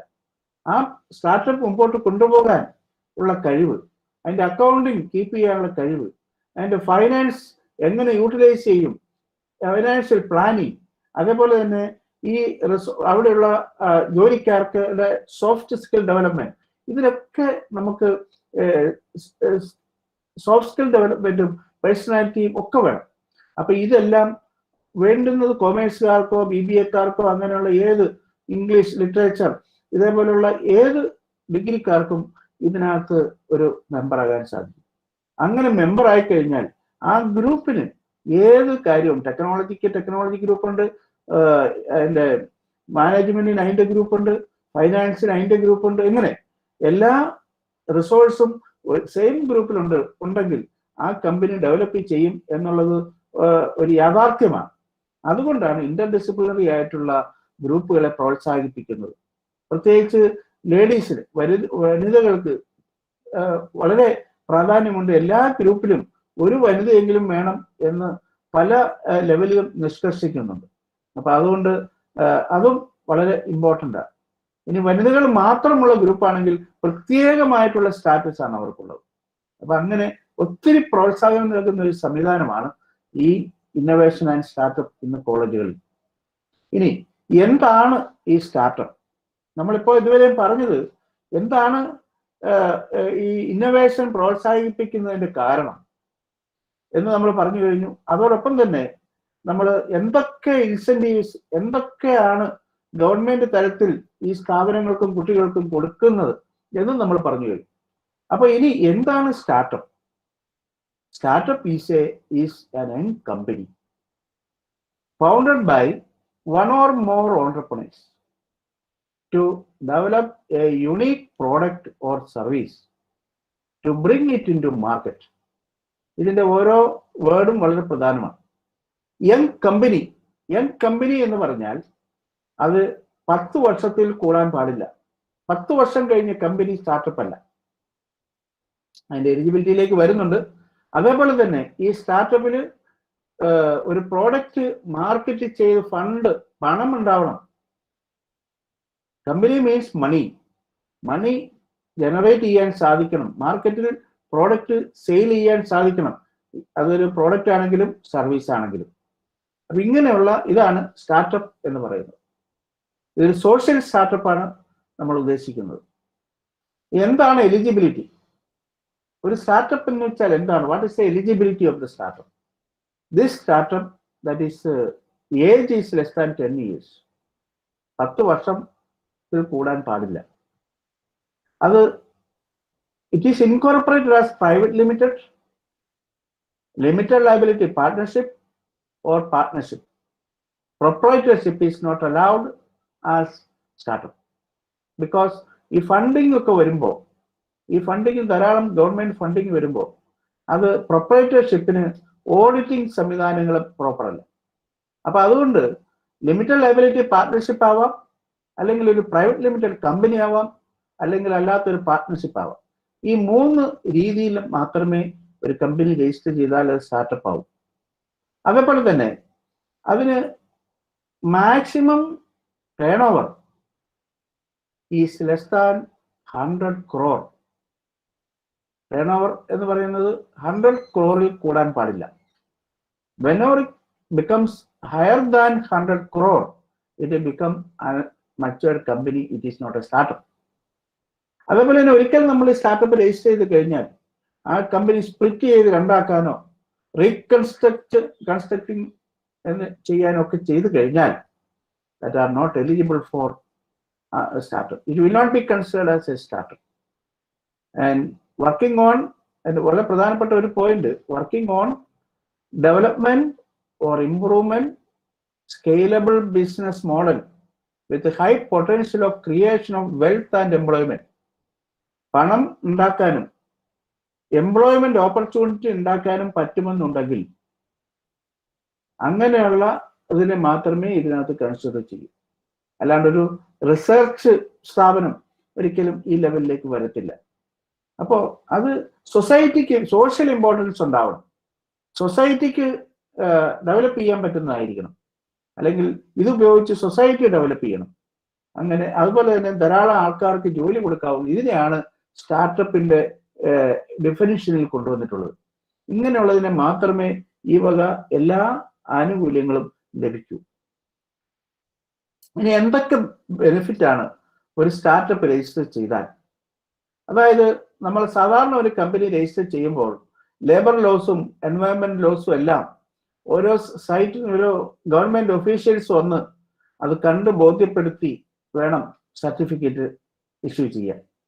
പക്ഷേ ഒരു സ്റ്റാർട്ടപ്പ് ആയിട്ടാണ് രജിസ്റ്റർ ചെയ്തതെങ്കിൽ സെൽഫ് സർട്ടിഫിക്കേഷൻ മതി. അതായത് 6 labour laws and 3 environment laws, ഇത് മൂന്നും സ്വന്തമായിട്ട് സൈൻ ചെയ്ത് കൊടുത്താൽ ദാറ്റ് ക്യാൻ ബി അക്സെപ്റ്റ്. അത് നമുക്ക് മതി സ്റ്റാർട്ടപ്പ് രജിസ്റ്റർ ചെയ്യാനായിട്ട്. Then fast tracking of patent application. ഇപ്പോൾ ഒരു സ്റ്റാർട്ടപ്പിന് ഒരു പേറ്റന്റ് അപ്ലൈ ചെയ്യാനുണ്ട്, അപ്ലൈ ചെയ്യും. അപ്പോൾ സാധാരണ ഒരു പേറ്റന്റ് 4-5 വർഷം എടുക്കും അത് സാങ്ഷനായി വരാനായിട്ട്. പക്ഷേ ഒരു സ്റ്റാർട്ടപ്പാണ് അപ്ലൈ ചെയ്യുന്നതെങ്കിൽ there is A fast track. വളരെ പെട്ടെന്ന് തന്നെ ഈ പേറ്റന്റ് സാങ്ഷനായി വരുന്നതിനുള്ള പ്രൊസീജിയർ അവൈലബിൾ ആണ്. അതുപോലെ തന്നെ 3 വർഷത്തേക്ക്, നമുക്കറിയാമല്ലോ 10 വർഷമാണ് ഒരു സ്റ്റാർട്ടപ്പിന്റെ കാലാവധി. ഇതിൽ ആദ്യത്തെ 3 വർഷം ടാക്സ് എക്സംഷനാണ്. ഇൻകം ടാക്സ് എത്ര ക്രോർസ് ടേൺ ഓവർ ഉണ്ടോ പ്രോഫിറ്റ് ഉണ്ടെങ്കിൽ പോലും ഇൻകം ടാക്സ് ഇല്ല. അപ്പൊ അത് മറ്റൊരു ബെനിഫിറ്റ് ആണ്. ഇനി ഈസി പബ്ലിക് പ്രൊക്യൂർമെന്റ് നോംസ് എന്ന് വെച്ചാൽ നമുക്ക് ഇപ്പൊ ഗവൺമെന്റ് ഈ പ്രോഡക്റ്റ് ഇപ്പൊ ഒരു സ്റ്റാർട്ടപ്പ് ഡെവലപ്പ് ചെയ്ത ഒരു പ്രോഡക്റ്റ്, ഈ പ്രോഡക്റ്റ് ഗവൺമെന്റ് തലത്തിൽ യൂസ്ഫുൾ ആണെങ്കിൽ അത് ഗവൺമെന്റിന് പ്രൊക്യൂർ ചെയ്യാം. പക്ഷെ ഒരു കമ്പനിയിൽ നിന്ന് പ്രൊക്യൂർ ചെയ്യുമ്പോൾ ഒത്തിരി ഫോർമാലിറ്റീസ് ഉണ്ട്, കൊട്ടേഷൻ വിളിച്ച് അങ്ങനെയൊക്കെ ഒത്തിരി ഫോർമാലിറ്റീസ് ഉണ്ട്. പക്ഷെ ഒരു സ്റ്റാർട്ടപ്പിലെ പ്രോഡക്റ്റ് ആണെങ്കിൽ ഇത്രയും ഫോർമാലിറ്റി ഇല്ല. It is very simple. Easy public procurement norms. ഇനി ലാസ്റ്റ് ഇപ്പൊ നമ്മൾ ഏതെങ്കിലും കാരണവശാൽ ഒരു കമ്പനി സ്റ്റാർട്ട് ചെയ്തു, ഏതെങ്കിലും കാരണവശാൽ ഫ്ലോപ്പ് ആയിപ്പോയി, സാധാരണ കമ്പനി അത് വെറുതെ വൈൻഡപ്പ് ചെയ്യാൻ പറ്റൂല, അതിനും ഫോർമാലിറ്റികൾ ധാരാളമുണ്ട്. പക്ഷെ ഒരു സ്റ്റാർട്ടപ്പ് ആണ് എങ്കിൽ ഈ കുട്ടികൾക്കത് വൈൻഡപ്പ് ചെയ്യാനുള്ള പ്രൊസീജിയേഴ്സ് സിമ്പിളാണ്, ഈസി വൈൻഡിങ്. അപ്പൊ ഇത്രയുമൊക്കെയാണ് ഒരു സ്റ്റാർട്ടപ്പ് രജിസ്റ്റർ ചെയ്താൽ ഒരു കമ്പനിക്കുള്ള ബെനിഫിറ്റ്സ്. ഇനി എങ്ങനെയാണ് നമ്മളൊരു am I audible now, dear? Hello. Okay. Yes, sir. You are audible. Okay, thank you. Then how can we register your startup? 3 സ്റ്റെപ്പാണ് ഒരു സ്റ്റാർട്ടപ്പ് രജിസ്ട്രേഷൻ ഉള്ളത്. ഫസ്റ്റ് ഓഫ് ഓൾ നമ്മളൊരു ചാർട്ടേഡ് അക്കൗണ്ടന്റിനെയോ ഒരു അഡ്വക്കേറ്റിനെ സമീപിക്കുക. എനിക്കൊരു കമ്പനി രജിസ്റ്റർ ചെയ്യണം. അത് പ്രൈവറ്റ് ലിമിറ്റഡ് ആയിട്ടോ LLP ആയിട്ടോ അല്ലെങ്കിൽ പാർട്ട്ണർഷിപ്പ് ആയിട്ടോ, ഇത് 3 കണ്ടീഷൻ മാത്രമേ ഉള്ളൂ. അപ്പൊ അതുകൊണ്ട് അവരെ സമീപിച്ച് അവർ പറഞ്ഞാൽ ഏകദേശം ഒരു 15 രൂപയിൽ താഴെ 15,000, സാധാരണ ഒരു 10-12 രൂപയ്ക്ക് തീരും. അപ്പോൾ അങ്ങനെ 15 രൂപയിൽ താഴെ നമുക്ക് ഒരു സ്റ്റാർട്ടപ്പ് രജിസ്റ്റർ ചെയ്യാം. ഏകദേശം ഒരു 2 ആഴ്ച സമയം കൊണ്ട് നമുക്ക് രജിസ്റ്റർ ചെയ്തെടുക്കാം. അങ്ങനെ ഒരു സ്റ്റാർട്ടപ്പായിട്ടല്ല, അതൊരു കമ്പനിയായിട്ട് രജിസ്റ്റർ ചെയ്യുന്നു. ഇനി സ്റ്റെപ്പ് 2, രണ്ടാമത് അത് സ്റ്റാർട്ടപ്പ് റെക്കഗ്നിഷനായിട്ട് എങ്ങനെ കിട്ടും? നമുക്കറിയാം www.startupindia.gov.in എന്ന് പറഞ്ഞ വെബ്സൈറ്റിൽ നമ്മൾ കയറി കഴിഞ്ഞാൽ അതിനകത്ത് സ്റ്റാർട്ടപ്പ് റെക്കഗ്നിഷൻ ആവാനുള്ള ഒരു ഐക്കൺ ഉണ്ടാവും. അത് ക്ലിക്ക് ചെയ്ത് കഴിയുമ്പോൾ നമ്മൾ അവിടെ കുറെ നമ്മുടെ കമ്പനിയുടെ ക്രെഡൻഷ്യൽസ് അവിടെ കൊടുക്കണം. അങ്ങനെ അത് കൊടുത്തു കഴിഞ്ഞാൽ അത് നമുക്ക് സ്റ്റാർട്ടപ്പ് റെക്കഗ്നൈസ് ചെയ്ത് നമ്പർ തരും. ഈ നമ്പർ നമുക്ക് കിട്ടിക്കഴിഞ്ഞാൽ സ്റ്റെപ്പ് 2 കഴിഞ്ഞു. ഇനി ഒരു സ്റ്റെപ്പും കൂടെയാണുള്ളത്. അപ്പോൾ കേരള ഗവൺമെന്റിന്റെ ഈ സ്റ്റാർട്ടപ്പ് മിഷൻ പോലുള്ള ഗവൺമെന്റിന്റെയോ സ്റ്റാർട്ടപ്പ് മിഷന്റെയോ ഒക്കെ ഫണ്ടിങ്ങോ അവരുടെ ഫെസിലിറ്റീസോ നമുക്ക് ഉപകാരപ്രദമാകണമെങ്കിൽ നമ്മൾ അത് കേരള സ്റ്റേറ്റ് സ്റ്റാർട്ടപ്പ് മിഷന്റെ യുണീക്ക് ID ഉണ്ടാവണം. അപ്പൊ അതിന് സ്റ്റാർട്ടപ്പ് മിഷന്റെ സൈറ്റിൽ കയറിയാൽ ഗെറ്റ് യുണീക്ക് ID എന്ന് പറഞ്ഞിട്ടുള്ള ഒരു ഐക്കൺ ഉണ്ട്. അവിടെ ക്ലിക്ക് ചെയ്തിട്ട് അവിടെ ക്രെഡൻഷ്യൽ നമ്മൾ ടൈപ്പ് ചെയ്ത് കൊടുത്താൽ you will get the unique I D. ഇത്രയും ആയി കഴിഞ്ഞാൽ നമ്മുടെ കമ്പനി ഒരു സ്റ്റാർട്ടപ്പായി റെക്കഗ്നൈസ് ചെയ്ത് കഴിഞ്ഞു. ഇനി ഈ പറയുന്ന എല്ലാവിധ സംവിധാനങ്ങളും ഈ ഫെസിലിറ്റീസും അല്ലെങ്കിൽ ഫണ്ടിങ്ങും എല്ലാം കിട്ടാനുള്ള എല്ലാ അർഹതയും ഈ സ്റ്റാർട്ടപ്പിന് ഉണ്ട്. ഇതാണ് ഒരു സ്റ്റാർട്ടപ്പ് രജിസ്റ്റർ ചെയ്യേണ്ട പ്രൊസീജിയർ. ഒരു സ്റ്റാർട്ടപ്പായിട്ട് രജിസ്റ്റർ ചെയ്ത് കഴിഞ്ഞാൽ സ്റ്റാർട്ടപ്പ് മിഷനോ മറ്റും എന്തെല്ലാം സൗകര്യങ്ങളാണ് ഈ സ്റ്റാർട്ടപ്പിന് കൊടുക്കുക. അതായത് നമുക്ക് ഞാൻ നേരത്തെ പറഞ്ഞു വില്ലേജ്, കോവർക്കിംഗ് സ്പേസ്, അതായത് സ്റ്റാർട്ടപ്പ് വില്ലേജിൽ കോവർക്കിംഗ് സ്പേസ് ഒരുമിച്ചിരുന്ന് ആലോചിക്കാനും പുതിയ നമുക്ക് കിട്ടുന്ന ആശയം, നമുക്ക് കിട്ടുന്ന പ്രോബ്ലം ഐഡന്റിഫൈ ചെയ്തുകൊണ്ട് വരാനും ആ പ്രോബ്ലത്തിൽ നിന്നുള്ള സൊല്യൂഷൻ കൊണ്ടുവരാനും ആ സൊല്യൂഷൻ വീണ്ടും റിഫൈൻ ചെയ്യാനും അങ്ങനെ തോട്ട് പ്രോസസ്. ഒത്തിരി ആൾക്കാർ കൂടിയിരുന്ന് ഒരുമിച്ച് നമ്മൾ 5-6 പേര് കൂടിയിരുന്ന് നമ്മൾ ബ്രെയിൻ സ്ട്രോമിങ് നടത്തുമ്പോഴാണ് അതിന്റെ രീതിയിൽ സംഭവിക്കുന്നത്. അപ്പോൾ അതിനുള്ള സംവിധാനം സ്റ്റാർട്ടപ്പ് മിഷനിലുണ്ട്. അതുപോലെ തന്നെ ഓഫീസ് സ്പേസ് മിനിമം റെന്റിൽ നിങ്ങൾക്ക് സ്റ്റാർട്ടപ്പ് കമ്പനി തുടങ്ങുന്നതിനുള്ള സ്പേസ് വേണമെങ്കിലും അതും സ്റ്റാർട്ടപ്പ് മിഷനിൽ വളരെ ചുരുങ്ങിയ റേറ്റിൽ നമുക്ക് അവൈലബിൾ ആണ്. അതുപോലെ തന്നെ ഫ്യൂച്ചർ ടെക്നോളജി ലാബ് അവിടെ അവൈലബിൾ ആണ്. നമുക്കത് യൂസ് ചെയ്യാൻ സാധിക്കും. Fab lab, super fab lab തുടങ്ങിയതും അവിടെ തന്നെ ഉണ്ട്. നമുക്ക് അതിന്റെ ഫെസിലിറ്റീസ് നമുക്ക് യൂസ് ചെയ്യാൻ സാധിക്കും. അതേപോലെ തന്നെ സബ്സിഡി സ്കീം, റെന്റ് നമ്മൾ കൊടുക്കുമ്പോൾ അതിന് സബ്സിഡി സ്കീമാണുള്ളത്. സ്റ്റാർട്ടപ്പുകൾക്ക് എലിജിബിൾ ആണത്. അതുപോലെ തന്നെ നമുക്ക് കമ്പനി മാനേജ് ചെയ്യാനായിട്ട് സോഫ്റ്റ്വെയർസ് വേണ്ടി വരും. ഇങ്ങനെയുള്ള അത്യാവശ്യം സോഫ്റ്റ്വെയർസ് എല്ലാം അതിനൊരു ബാങ്ക് തന്നെ സ്റ്റാർട്ടപ്പ് മിഷന്റെ കീഴിലുണ്ട്. അപ്പൊ നമുക്ക് അവിടെ നിന്നുള്ള സോഫ്റ്റ്വെയർസ് എടുത്ത് നമുക്ക് നമ്മുടെ സ്റ്റാർട്ടപ്പുകൾ മാനേജ് ചെയ്യാൻ സാധിക്കും. അതുകൊണ്ടാണ് ഈ സ്റ്റാർട്ടപ്പ് മിഷനിൽ ഈ സ്റ്റാർട്ടപ്പ് വില്ലേജുകൾ, അതുപോലെ അവർക്ക് അവിടെ സംവിധാനങ്ങൾ കൊടുത്ത് അവിടെ ഇരുത്തി ഇതൊക്കെ ചെയ്യിപ്പിക്കുന്നതിന്റെ ഉദ്ദേശം ഇത് വളരെ പെട്ടെന്ന് ഡെവലപ്പ് ചെയ്ത് വരുന്നതിന് വേണ്ടിയിട്ടാണ്.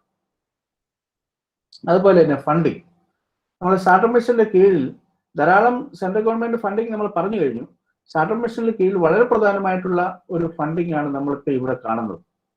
ഇത് സാധാരണഗതിയിൽ innovation grant, seed loan, investor cafe, patent reimbursement, fund of fund, ഇത്രയും ആണ് സാധാരണഗതിയിലുള്ളത്. അപ്പൊ അതില് ഇന്നോവേഷൻ ഗ്രാന്റ് എന്ന് പറഞ്ഞാൽ 3 തരം ഗ്രാന്റ് ആണുള്ളത്. ഇപ്പൊ നമ്മളുടെ ഒരു മനസ്സിൽ ഒരു ഐഡിയ തോന്നി, നമുക്ക് തോന്നിയ ഈ ഒരു ഐഡിയ ഒന്ന് റിഫൈൻ ചെയ്ത് നമുക്ക് സ്റ്റാർട്ടപ്പ് മിഷനിൽ നമ്മുടെ ഐഡിയ സബ്മിറ്റ് ചെയ്യും. ഈ ഐഡിയ സബ്മിറ്റ് ചെയ്ത് അവര് അത് വേണ്ട പോലെ വാലിഡേറ്റ് ചെയ്ത് കഴിയുമ്പോൾ നമ്മൾ ഒരു നല്ല ഐഡിയ ആണെന്ന് നമുക്ക് തോന്നി നമ്മളെ സെലക്ട് ചെയ്ത് കഴിഞ്ഞാൽ they will give 2 lakh rupees grant. 2 lakh rupees grant for making the prototype. Ideation കഴിഞ്ഞു അതിന്റെ ഫസ്റ്റ് പ്രോട്ടോടൈപ്പ് ഉണ്ടാക്കുന്നത് വരെയും ഉള്ള ഒരു ഫണ്ടാണ് 2 ലക്ഷം രൂപ. അതേപോലെ തന്നെ അടുത്ത ഒരു ലെവൽ അതാണ് പ്രോഡക്റ്റൈസേഷൻ ഗ്രാന്റ്. ഈ പ്രോഡക്റ്റൈസേഷൻ ഗ്രാന്റ് എന്ന് പറഞ്ഞാൽ നമ്മളൊരു ചെറിയ പ്രോട്ടോടൈപ്പ് ഉണ്ടാക്കി, ജസ്റ്റ് വർക്ക് ചെയ്ത് മനസ്സിലാക്കുന്ന പ്രോട്ടോടൈപ്പ് ഡെവലപ്പ് ചെയ്തു. ആ പ്രോട്ടോടൈപ്പ് വരെ ആയിക്കഴിഞ്ഞാൽ POC2 പ്രോഡക്റ്റ് ഫൈനലൈസ് ചെയ്യുക. പ്രോഡക്റ്റ് ഫൈനലൈസ് ചെയ്യുക എന്ന് പറഞ്ഞാൽ ഈ വെറും പ്രോട്ടോടൈപ്പ് അല്ല നമ്മളുടെ കമ്പനിയുടെ പ്രോഡക്റ്റ്. നമ്മൾ കമ്പനിയുടെ വർക്കിംഗ് പ്രോഡക്റ്റ് എന്ന് നമ്മൾ പറയുമ്പോൾ അതൊരു പ്രോട്ടോടൈപ്പാണ്. ഒരു പ്രോട്ടോടൈപ്പിനെ ഒരിക്കലും സെയിൽ ചെയ്യാവുന്ന പ്രോഡക്റ്റ് അല്ല. അതിനെ നമ്മൾ വളരെ പ്ലാൻ ചെയ്ത് അതിനെ നല്ല അട്രാക്റ്റീവ് ആക്കി ജനങ്ങൾ കണ്ടു കഴിഞ്ഞാൽ അത് വാങ്ങും. ആ ഒരു രീതിയിൽ അതിനെ ഒന്ന് മോഡിഫൈ ചെയ്യുമ്പോഴാണ് അത് കൊമേഴ്ഷ്യൽ പ്രോഡക്റ്റ് ആകുന്നത്. അപ്പൊ ഒരു പ്രോഡക്റ്റ് അല്ലെങ്കിൽ ഒരു പ്രോട്ടോടൈപ്പ് കൊമേഴ്ഷ്യൽ പ്രോഡക്റ്റ് ആക്കി മാറ്റുന്നത് വരെയുള്ള ഒരു ഗ്രാന്റ് ആണിത്. 7 ലക്ഷം രൂപയാണ്. 7 ലക്ഷം രൂപയാണ് ഗ്രാന്റ്. അപ്പോ കുട്ടികൾക്ക് പണത്തിന്റെ ഒരു പ്രശ്നമില്ല. ടീച്ചേഴ്സിനാണെങ്കിലും നമുക്ക് ഐഡിയ ഉണ്ടായാൽ മാത്രം മതി. ഐഡിയ വേണ്ട രീതിയിൽ റിഫൈൻ ചെയ്യണം എന്ന് മാത്രമേ ഉള്ളൂ. അത് ആ രീതിയിൽ നിങ്ങൾ ബ്രെയിൻ സ്ട്രോമിങ് നടത്തി കഴിയുമ്പോൾ അത് നമുക്ക് സാധിക്കും. അതുപോലെ തന്നെ നമ്മളൊരു സ്റ്റാർട്ടപ്പ് രജിസ്റ്റർ ചെയ്ത് കഴിഞ്ഞാൽ സ്കെയിൽ അപ്പ് ഗ്രാന്റ്, അത് 15 lakhs to 70-80 lakh വരെ ഒക്കെ ഉണ്ട്. അപ്പൊ അങ്ങനെ നമുക്ക് ഫണ്ട് ഒരു പ്രശ്നമേ അല്ല. നമുക്ക് വേണ്ടുന്ന ഐഡിയ, വർക്ക് ചെയ്യാനുള്ള മനസ്സ്, ഹാർഡ് വർക്കിംഗ്, ഇത്രയും ഉണ്ടെങ്കിൽ വിത്തിൻ 2-3 years നമുക്ക് തിരിഞ്ഞു നോക്കേണ്ടാത്ത രീതിയിലേക്ക് നമ്മൾ ഡെവലപ്പ് ചെയ്യും. നമ്മൾ ഈ മാർക്കറ്റ് മുഴുവനും റീജിയണൽ മാർക്കറ്റ് അല്ല നമ്മൾ നോക്കുന്നത്. നമ്മൾ എപ്പോഴും ഗ്ലോബൽ മാർക്കറ്റാണ് നോക്കുന്നത്. റീജിയണൽ മാർക്കറ്റിലുള്ള മാർക്കറ്റിംഗ് അല്ല ഗ്ലോബൽ മാർക്കറ്റിംഗ്. നമ്മളുടെ ഈ ബിസിനസ്സിനെ ഗ്ലോബൽ മാർക്കറ്റിൽ എത്തിക്കാനുള്ള എല്ലാ സംവിധാനവും ഇന്ന് ഈ സ്റ്റാർട്ടപ്പ് മിഷനും സെൻട്രൽ ഗവൺമെന്റും വഴി നമുക്ക് ലഭിക്കുന്നുണ്ട്. അത് കുട്ടികൾക്ക് വേണ്ടിയിട്ടാണത്. അത് കഴിഞ്ഞാൽ സീഡ് ലോൺ എന്ന് പറയുന്നത് നമുക്ക് കുട്ടികൾക്ക് ആദ്യം തുടങ്ങി കുറച്ച് ഫണ്ട് കിട്ടുന്ന ഒരു സംവിധാനം, അതും സ്റ്റാർട്ടപ്പ് മിഷനിലുണ്ട്. ഇൻവെസ്റ്റർ കഫേ എന്ന് പറഞ്ഞാൽ മറ്റൊന്നുമല്ല, നമുക്കുള്ള ഐഡിയ ആയിട്ട് ചെല്ലുന്നു, കുറെ ഇൻവെസ്റ്റേഴ്സ് അവിടെ എത്തുന്നു. അപ്പൊ ഇൻവെസ്റ്റേഴ്സ് നമ്മളുടെ ഓരോരുത്തരുടെയും ഐഡിയ പരിശോധിക്കുന്നു. ഈ ഇൻവെസ്റ്റേഴ്സിന് ആവശ്യമുള്ള ഒരു ഐഡിയ കിട്ടിയിട്ടുണ്ടെങ്കിൽ അത് ഒന്നുമല്ലെങ്കിൽ അവര് ഫണ്ട് തരുന്നു, അതല്ലെങ്കിൽ അവരുടെ സ്ഥാപനങ്ങളിലേക്ക് കൊണ്ടുപോകുന്നു. അങ്ങനെ ഈ ഫണ്ട് തരിക എന്ന് പറഞ്ഞാൽ അത് ചെറിയ ഫണ്ടൊന്നും അല്ല, ക്രോഴ്സ് ആണ്. അപ്പൊ അങ്ങനെ അത് ഡെവലപ്പ് ചെയ്യുന്നതിനുള്ള ഇൻവെസ്റ്റേഴ്സ് ധാരാളം വേൾഡിൽ അവൈലബിൾ ആണ്, ഇന്ത്യയിലും വിദേശത്തും. ഇൻവെസ്റ്റർ കഫേ എന്ന് പറയുമ്പോൾ ഇന്ത്യയിലുള്ളവർ മാത്രമല്ല വിദേശത്തുള്ളവരും വരും. നമ്മളുടെ ഒരു ഐഡിയ അല്ലെങ്കിൽ നമ്മുടെ ഒരു പ്രോട്ടോടൈപ്പ് അത് അവർക്ക് ബോധിച്ചാൽ, അവർക്ക് ഇഷ്ടപ്പെട്ടാൽ, അവർ സെലക്ട് ചെയ്താൽ, അവർക്ക് യൂസ്ഫുൾ ആണെന്ന് തോന്നിയാൽ അവർ എത്ര ഫണ്ട് വേണമെങ്കിലും അത് ഇൻവെസ്റ്റ് ചെയ്യും. അതേപോലെ തന്നെ പേറ്റന്റ് റീഇംബേഴ്സ്മെന്റ്, അത് ഞാൻ ഓൾറെഡി പറഞ്ഞു കഴിഞ്ഞു. പേറ്റന്റിനുള്ള ചെലവാകുന്ന ഫണ്ട് റീഇംബേഴ്സ് ചെയ്യാനുള്ള ഒരു സംവിധാനം സ്റ്റാർട്ടപ്പ് മിഷനിലുണ്ട്. ഈ ഫണ്ട് ഓഫ് ഫണ്ട് എന്ന് വെച്ചാൽ ഏതെങ്കിലും രീതിയിൽ ഗവൺമെന്റ് ഫണ്ട് ഉണ്ടാകുന്നു. ഈ ഫണ്ട് സ്റ്റാർട്ടപ്പില് സ്റ്റാർട്ടപ്പ് തുടങ്ങുന്ന കുട്ടികൾക്ക് അല്ലെങ്കിൽ ഐഡിയേഷന് വേണ്ടുന്ന സംവിധാനങ്ങൾ ഒരുക്കുന്നതിന് അങ്ങനെ ഇത് ചെലവഴിക്കുന്നു. അപ്പോൾ ഒരു കുട്ടികളുടെ ഇന്നോവേറ്റീവ് തിങ്കിങ്ങിനെ ഒരു പ്രോഡക്റ്റ് ആക്കി ഒരു സ്റ്റാർട്ടപ്പ് ആക്കി മാറ്റുന്നതിന് ഫണ്ട് കൊടുക്കുന്നതിന് ഉള്ള ഒരു ഫണ്ട്. ആ ഫണ്ട് എവിടെ നിന്നെല്ലാം കളക്ട് ചെയ്യുന്ന, നമുക്ക് സെസ് വെച്ചിട്ട് കളക്ട് ചെയ്യുന്നുണ്ട്. അതുപോലെ മറ്റു പല രീതിയിലും ഫണ്ട് കളക്ട് ചെയ്യുന്ന സംവിധാനം. അങ്ങനെ ഒരു ഫണ്ട് ഉണ്ടാക്കുന്നു, ആ ഫണ്ടിൽ നിന്ന് ഇതിനെല്ലാം ചെലവഴിക്കുന്നു. അതാണ് നമ്മൾ ഫണ്ട് ഓഫ് ഫണ്ട് എന്ന് പറയുന്നത്. അപ്പം ഇതെല്ലാമാണ് നമ്മൾ ഒരു സ്റ്റാർട്ടപ്പ് ആയി കഴിഞ്ഞാൽ നമുക്ക് കിട്ടുന്ന, അല്ലെങ്കിൽ ഐഡിയ നമുക്കുണ്ടെങ്കിൽ നമുക്ക് കിട്ടുന്ന ഫണ്ട്. അതേപോലെ ഇനി അടുത്ത ഒരു ലെവൽ, ഇപ്പൊ എങ്ങനെയാണ് ഒരു സ്റ്റാർട്ടപ്പ് രജിസ്റ്റർ ചെയ്യേണ്ടത്, എന്താണ് സ്റ്റാർട്ടപ്പ് രജിസ്റ്റർ ചെയ്ത് കഴിഞ്ഞാൽ എങ്ങനെ അത് മുമ്പോട്ട് പോകും, ഫണ്ടിങ് ഒക്കെ എങ്ങനെ കിട്ടും, ഈ കാര്യങ്ങളെല്ലാം നമ്മൾ സംസാരിച്ചു കഴിഞ്ഞു. എന്തൊക്കെയാണ് ഒരു സ്റ്റുഡന്റ് ഒരു സ്റ്റാർട്ടപ്പിലേക്ക് വരുമ്പോൾ ഏതൊക്കെയാണ് അതിന്റെ ഡിഫറെന്റ് കമ്പോണൻസ്? ഫസ്റ്റ് കമ്പോണന്റ് എന്ന് പറയുന്നത് ഡിസൈൻ തിങ്കിങ്. നമുക്ക് സ്വന്തമായിട്ട് ഒരു ഐഡിയ ഉണ്ടായി, ഈ എല്ലാ തോന്നുന്ന ഐഡിയയിലും നമുക്ക് സ്റ്റാർട്ടപ്പ് ഉണ്ടാക്കാൻ പറ്റില്ല, അത് ഫെയിലിയർ ആയി പോകും. അപ്പൊ അതുകൊണ്ട് നമുക്കൊരു ഐഡിയ ഉണ്ടെങ്കിൽ ആ ഐഡിയ റിഫൈൻ ചെയ്തെടുക്കണം. അത് ഒരു സൊസൈറ്റിയുടെ പ്രോബ്ലം ആയിരിക്കണം. ആ സൊസൈറ്റിയിൽ ഉള്ള പ്രോബ്ലം സോൾവ് ചെയ്യാനുള്ള ഒരു സൊല്യൂഷനാണ് നമ്മുടെ ഐഡിയ. ആ ഐഡിയയാണ് നമ്മൾ പല ആൾക്കാർ എവിടെയും പരീക്ഷിക്കപ്പെടുന്നതും പ്രോട്ടോടൈപ്പ് ഡെവലപ്പ് ചെയ്യുന്നതും. അപ്പൊ അതൊരു ഡിസൈൻ തിങ്കിങ് പ്രോസസ്സാണ്, വളരെ ഇമ്പോർട്ടൻ്റ് ആയിട്ടുള്ള ഒരു കമ്പോണന്റ് ആണ്. അതുപോലെ തന്നെ pre incubation and incubation management. Pre incubation എന്ന് പറഞ്ഞാൽ ഐഡിയ നമുക്ക് കിട്ടിക്കഴിഞ്ഞാൽ അതിനെ ഫസ്റ്റ് പ്രോട്ടോടൈപ്പ് തുടങ്ങി ഇൻക്യുബേറ്റ് ചെയ്ത് അതിനെ ഒരു നല്ല ഒരു പ്രോട്ടോടൈപ്പ്, ഒരു ഫൈനൽ പ്രോട്ടോടൈപ്പ് ആക്കി മാറ്റുന്നതിനുള്ള ഒരു സംവിധാനമാണ്. അതുപോലെ IPR ആൻഡ് ടെക്നോളജി ട്രാൻസ്ഫർ വളരെ പ്രധാനപ്പെട്ട ഒരു പോർഷനാണത്. Intellectual property right. നമുക്കറിയാം, നമുക്ക് പ്രോപ്പർട്ടി അല്ലെങ്കിൽ സ്വത്ത് എന്ന് നമ്മൾ പറയുമ്പോൾ നമുക്ക് ഫിസിക്കലി ഉള്ള സ്വത്തിനെ കുറിച്ചാണ് നമ്മൾ പറയുന്നത്, പണമായിട്ടോ സാധനങ്ങളായിട്ടോ. പക്ഷെ ഇവിടെ നമ്മുടെ മനസ്സിലൊരു ഐഡിയ ഉണ്ട്, നമുക്ക് അങ്ങനെ ഒരു ആശയമുണ്ട്. അങ്ങനെയാണെങ്കിൽ നമ്മുടെ മനസ്സിലുള്ള ഐഡിയയെ നമ്മുടെ സ്വത്താക്കി മാറ്റാം. അതിനുള്ള റൂൾസ് ആൻഡ് റെഗുലേഷൻ ഇന്ന് നമുക്ക് നിലവിലുണ്ട്. അതാണ് intellectual property right.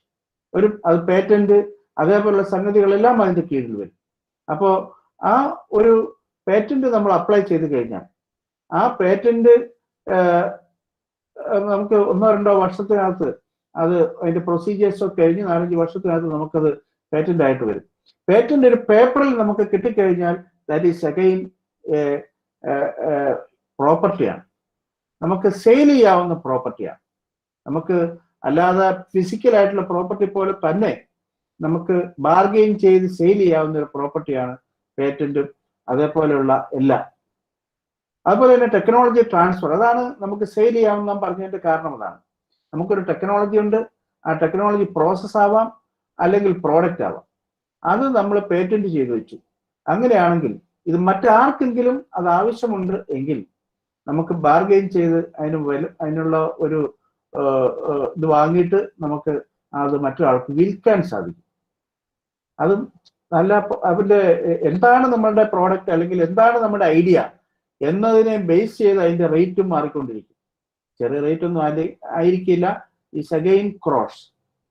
Then entrepreneurship development, അതായത് നമ്മളൊരു സ്റ്റാർട്ടപ്പ് രജിസ്റ്റർ ചെയ്ത് കഴിഞ്ഞാൽ അത് മാനേജ് ചെയ്ത് പോകണമെങ്കിൽ സോഫ്റ്റ് സ്കിൽസ് നമുക്ക് ഉണ്ടാവണം. അത് മാനേജിങ് സ്കിൽസ്. അപ്പൊ അത് ഡെവലപ്പ് ചെയ്യുന്നതിന്റെ ഒരു സ്റ്റേജ് ആണ് അല്ലെങ്കിൽ ആ ഒരു കമ്പോണന്റ് ആണ് ഓൺട്രപ്രണർഷിപ്പ് ഡെവലപ്മെന്റ് എന്ന് പറയുന്നത്. ഇനി ഡിഫറെന്റ് സ്റ്റേജസിലേക്ക് നമ്മൾ കിടന്നാൽ 5 സ്റ്റേജസ് ആണ് ഒരു സ്റ്റാർട്ടപ്പിനുള്ളത്. 5 അല്ലെങ്കിൽ 6 സ്റ്റേജ് എന്ന് നമുക്ക് പറയാം. അപ്പോൾ അതിൽ ഫസ്റ്റ് നമുക്കൊരു ഐഡിയ, ജസ്റ്റ് ഒരു ഐഡിയ നമ്മുടെ കൈവശമുണ്ട്. അടുത്ത സ്റ്റേജ് 3 തൊട്ട് 6 വരെയും മാസങ്ങളിൽ ഉള്ള ഒരു പ്രൊസീജിയേഴ്സ് ആണ് പ്രീ ഇൻക്യുബേഷൻ. 6 തൊട്ട് 12 വരെയും ഉള്ള മാസങ്ങളിലുള്ള കാര്യങ്ങളാണ് ഇൻക്യുബേഷൻ. പിന്നീട് അതിനിടയ്ക്ക് പ്രത്യേക ടൈമൊന്നുമില്ല, ഏത് സമയത്തും നമുക്ക് പേറ്റന്റ് അപ്ലൈ ചെയ്യാം. അതാണ് IPR and technology transfer. Then entrepreneurship development എന്ന് വെച്ചാൽ സ്റ്റാർട്ടപ്പ് രജിസ്റ്റർ ചെയ്യുക, അതൊരു മാനേജ് ചെയ്യുക തുടങ്ങിയ കാര്യങ്ങൾ. വീണ്ടും നമ്മൾ സ്റ്റാർട്ടപ്പ് രജിസ്റ്റർ ചെയ്ത് കഴിഞ്ഞാൽ 3 തൊട്ട് 6 വരെയുള്ള മാസങ്ങളിൽ ആണ് ആക്സിലറേഷൻ സ്റ്റേജ് എന്ന് പറയുക. ആക്സിലറേറ്റ് എന്ന് പറഞ്ഞാൽ അത് നമ്മളുടെ ആക്സിലറേറ്റ് നമുക്ക് പ്രോബ്ലംസ് ഒന്നുമില്ലാതെ, അതും അതിലേക്ക് നമുക്ക് ഡീറ്റെയിൽ ആയിട്ട് പറയാം. പിന്നെ ഗ്രാജുവേഷൻ, നമുക്ക് കമ്പനി സ്വന്തമായിട്ട് നിലനിൽക്കുന്ന ഒരു അവസ്ഥ വന്നാൽ അതിനെയാണ് നമ്മൾ ഗ്രാജുവേഷൻ എന്ന് പറയുക. അതുപോലെ എന്താണ് design thinking? Design thinking minimise the uncertainty and risk of innovation and startup. അതായത് നമ്മൾ സ്റ്റാർട്ടപ്പ് തുടങ്ങി, അത് ആവശ്യത്തിന് സെയിൽസ് ഇല്ല, അത് ഫ്ലോപ്പ് ആവാം, അപ്പൊ അതൊരു റിസ്ക് ആണ്. അങ്ങനെ നമുക്ക് ഒരു സ്റ്റാർട്ടപ്പ് രജിസ്റ്റർ ചെയ്ത് കഴിഞ്ഞാൽ അത് ഫ്ലോപ്പ് ആവാൻ പാടില്ല. ഇതാണ് അതിനു വേണ്ടിയിട്ടാണ് നമ്മൾ ഡിസൈൻ തിങ്കിങ് ഇമ്പോർട്ടൻ്റ് ആയിട്ട് എടുക്കുന്നത്. പ്രീ ഇൻക്യുബേഷൻ അത് 3 തൊട്ട് 6 വരെ മാസങ്ങളാണെന്ന് പറഞ്ഞു കഴിഞ്ഞു. അത് mainly focus on ideation stage where technology is having a potential innovative idea can be provided with a co-working space. During this period, entrepreneur take up the role of techno evangelist. അപ്പോൾ അവിടെ നിന്ന് proof of concept develop ചെയ്തു, feasibility study നടത്തി, അങ്ങനെ നമ്മൾ അതിലേക്ക് വേണ്ടുന്ന കാര്യങ്ങൾ ചെയ്തു. ഇതാണ് പ്രീ ഇൻക്യുബേഷൻ സെന്റർ. അതോടുകൂടി നമ്മൾ നമ്മുടെ ഐഡിയ ഫൈനലൈസ് ചെയ്തു. ഐഡിയ ഫൈനലൈസ് ചെയ്ത് കഴിഞ്ഞാൽ അടുത്ത സ്റ്റെപ്പാണ് ഇൻക്യുബേഷൻ. ഇൻക്യുബേഷനിൽ ഇതിന്റെ പ്രോട്ടോടൈപ്പ് കൺവേർട്ട് ചെയ്യുക. പ്രോട്ടോടൈപ്പ് കൺവേർട്ട് ചെയ്യുക എന്ന് പറഞ്ഞാൽ വെറുതെ പ്രോട്ടോടൈപ്പ് ആക്കുന്നു. ആദ്യം നമ്മൾ ഫസ്റ്റ് പ്രോട്ടോടൈപ്പ് എന്ന് പറയുന്നത് അത് പെൻസിൽ, പേപ്പർ അല്ലെങ്കിൽ അതേപോലെയുള്ള സ്റ്റിക്കുകളൊക്കെ കൊണ്ടിട്ട് നമുക്ക് ഐഡിയ മറ്റൊരാളെ ധരിപ്പിക്കുന്നതിന് വേണ്ടുന്ന ഒരു രൂപമാണ് ഈ പ്രോട്ടോടൈപ്പ്. അതിനുശേഷം അതിന്റെ പോരായ്മകൾ മനസ്സിലാക്കി വീണ്ടും നമ്മൾ അതിനെ ഡെവലപ്പ് ചെയ്തുകൊണ്ടിരിക്കും. That is an iterative process. 4-5 stages വീണ്ടും ഡെവലപ്പ് ചെയ്യും. അങ്ങനെയാണ് ഫൈനൽ പ്രോട്ടോടൈപ്പിലേക്ക് നമ്മൾ വരുന്നത്. അതുപോലെ തന്നെ ഇൻക്യുബേഷൻ എന്ന് പറയുമ്പോൾ ഈ ഫൈനൽ പ്രോട്ടോടൈപ്പ് ഇൻക്യുബേഷൻ മാനേജ്മെന്റ്, ഇപ്പോൾ കോളേജിനെ സംബന്ധിച്ച് അവിടെ ഒരു ഇൻക്യുബേറ്റർ ഉണ്ടെങ്കിൽ വളരെ പ്രധാനപ്പെട്ട കാര്യമാണ് ഇൻക്യുബേഷൻ മാനേജ്മെന്റ് എന്നത്. ഇൻക്യുബേഷൻ മാനേജ്മെന്റിന്റെ പ്രധാന കാര്യങ്ങളാണ് ഇൻക്യുബേഷനിൽ ആർക്കൊക്കെ നമ്മൾ മെമ്പർഷിപ്പ് കൊടുക്കണം, എങ്ങനെയാണ് മെമ്പർഷിപ്പ് കൊടുക്കേണ്ടത്, അതിന് സെലക്ട് ചെയ്യേണ്ടത് എന്തൊക്കെ ക്രൈറ്റീരിയ ബേസ്ഡാണ്. ഇനി ഒരു കുട്ടീനെ, ഒരു ഗ്രൂപ്പിനെ നമ്മൾ ഇൻക്യുബേഷനിലേക്ക് സെലക്ട് ചെയ്താൽ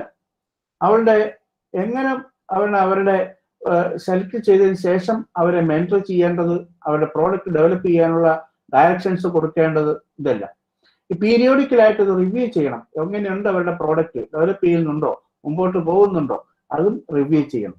ഇത് റിവ്യൂ ചെയ്തതിന് ശേഷമാണ് ഡ്യൂറേഷൻ, എത്ര സമയം അവർ ഇൻക്യുബേഷൻ നടത്തണം, ഇതെല്ലാം അവിടെ തീരുമാനിക്കുക. ഇതെല്ലാം ഈ കമ്പോണൻസ് എല്ലാമാണ് ഇൻക്യുബേഷൻ മാനേജ്മെന്റിൽ വരിക. നമ്മുടെ കോളേജിൽ സാധാരണ മിക്ക കോളേജുകളിൽ ഇൻക്യുബേഷൻ സെന്റേഴ്സ് ഉണ്ടാവും. ആ ഇൻക്യുബേഷൻ സെന്ററുകളിൽ കുട്ടികളെ അഡ്മിറ്റ് ചെയ്ത് കഴിഞ്ഞാൽ, അഡ്മിറ്റ് ചെയ്യുന്നതിനും അത് കഴിഞ്ഞിട്ടും ഉള്ള ഒരു ഇൻക്യുബേഷൻ പ്രൊസീജിയേഴ്സ് ആണ് നമ്മൾ ഈ കാണുന്നത്.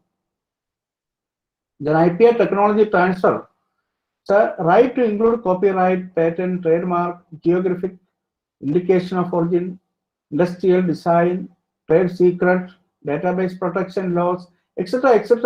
are comes under IPR. ഇത് ടെക്നോളജി ട്രാൻസ്ഫർ ചെയ്യാനും ഇത് നമ്മുടെ കയ്യിൽ കിട്ടുന്ന ആ ഒരു IPR, ആ ഒരു രേഖ സെയിൽ ചെയ്യാൻ സാധിക്കും. അത് ഞാൻ ഓൾറെഡി പറഞ്ഞു കഴിഞ്ഞു.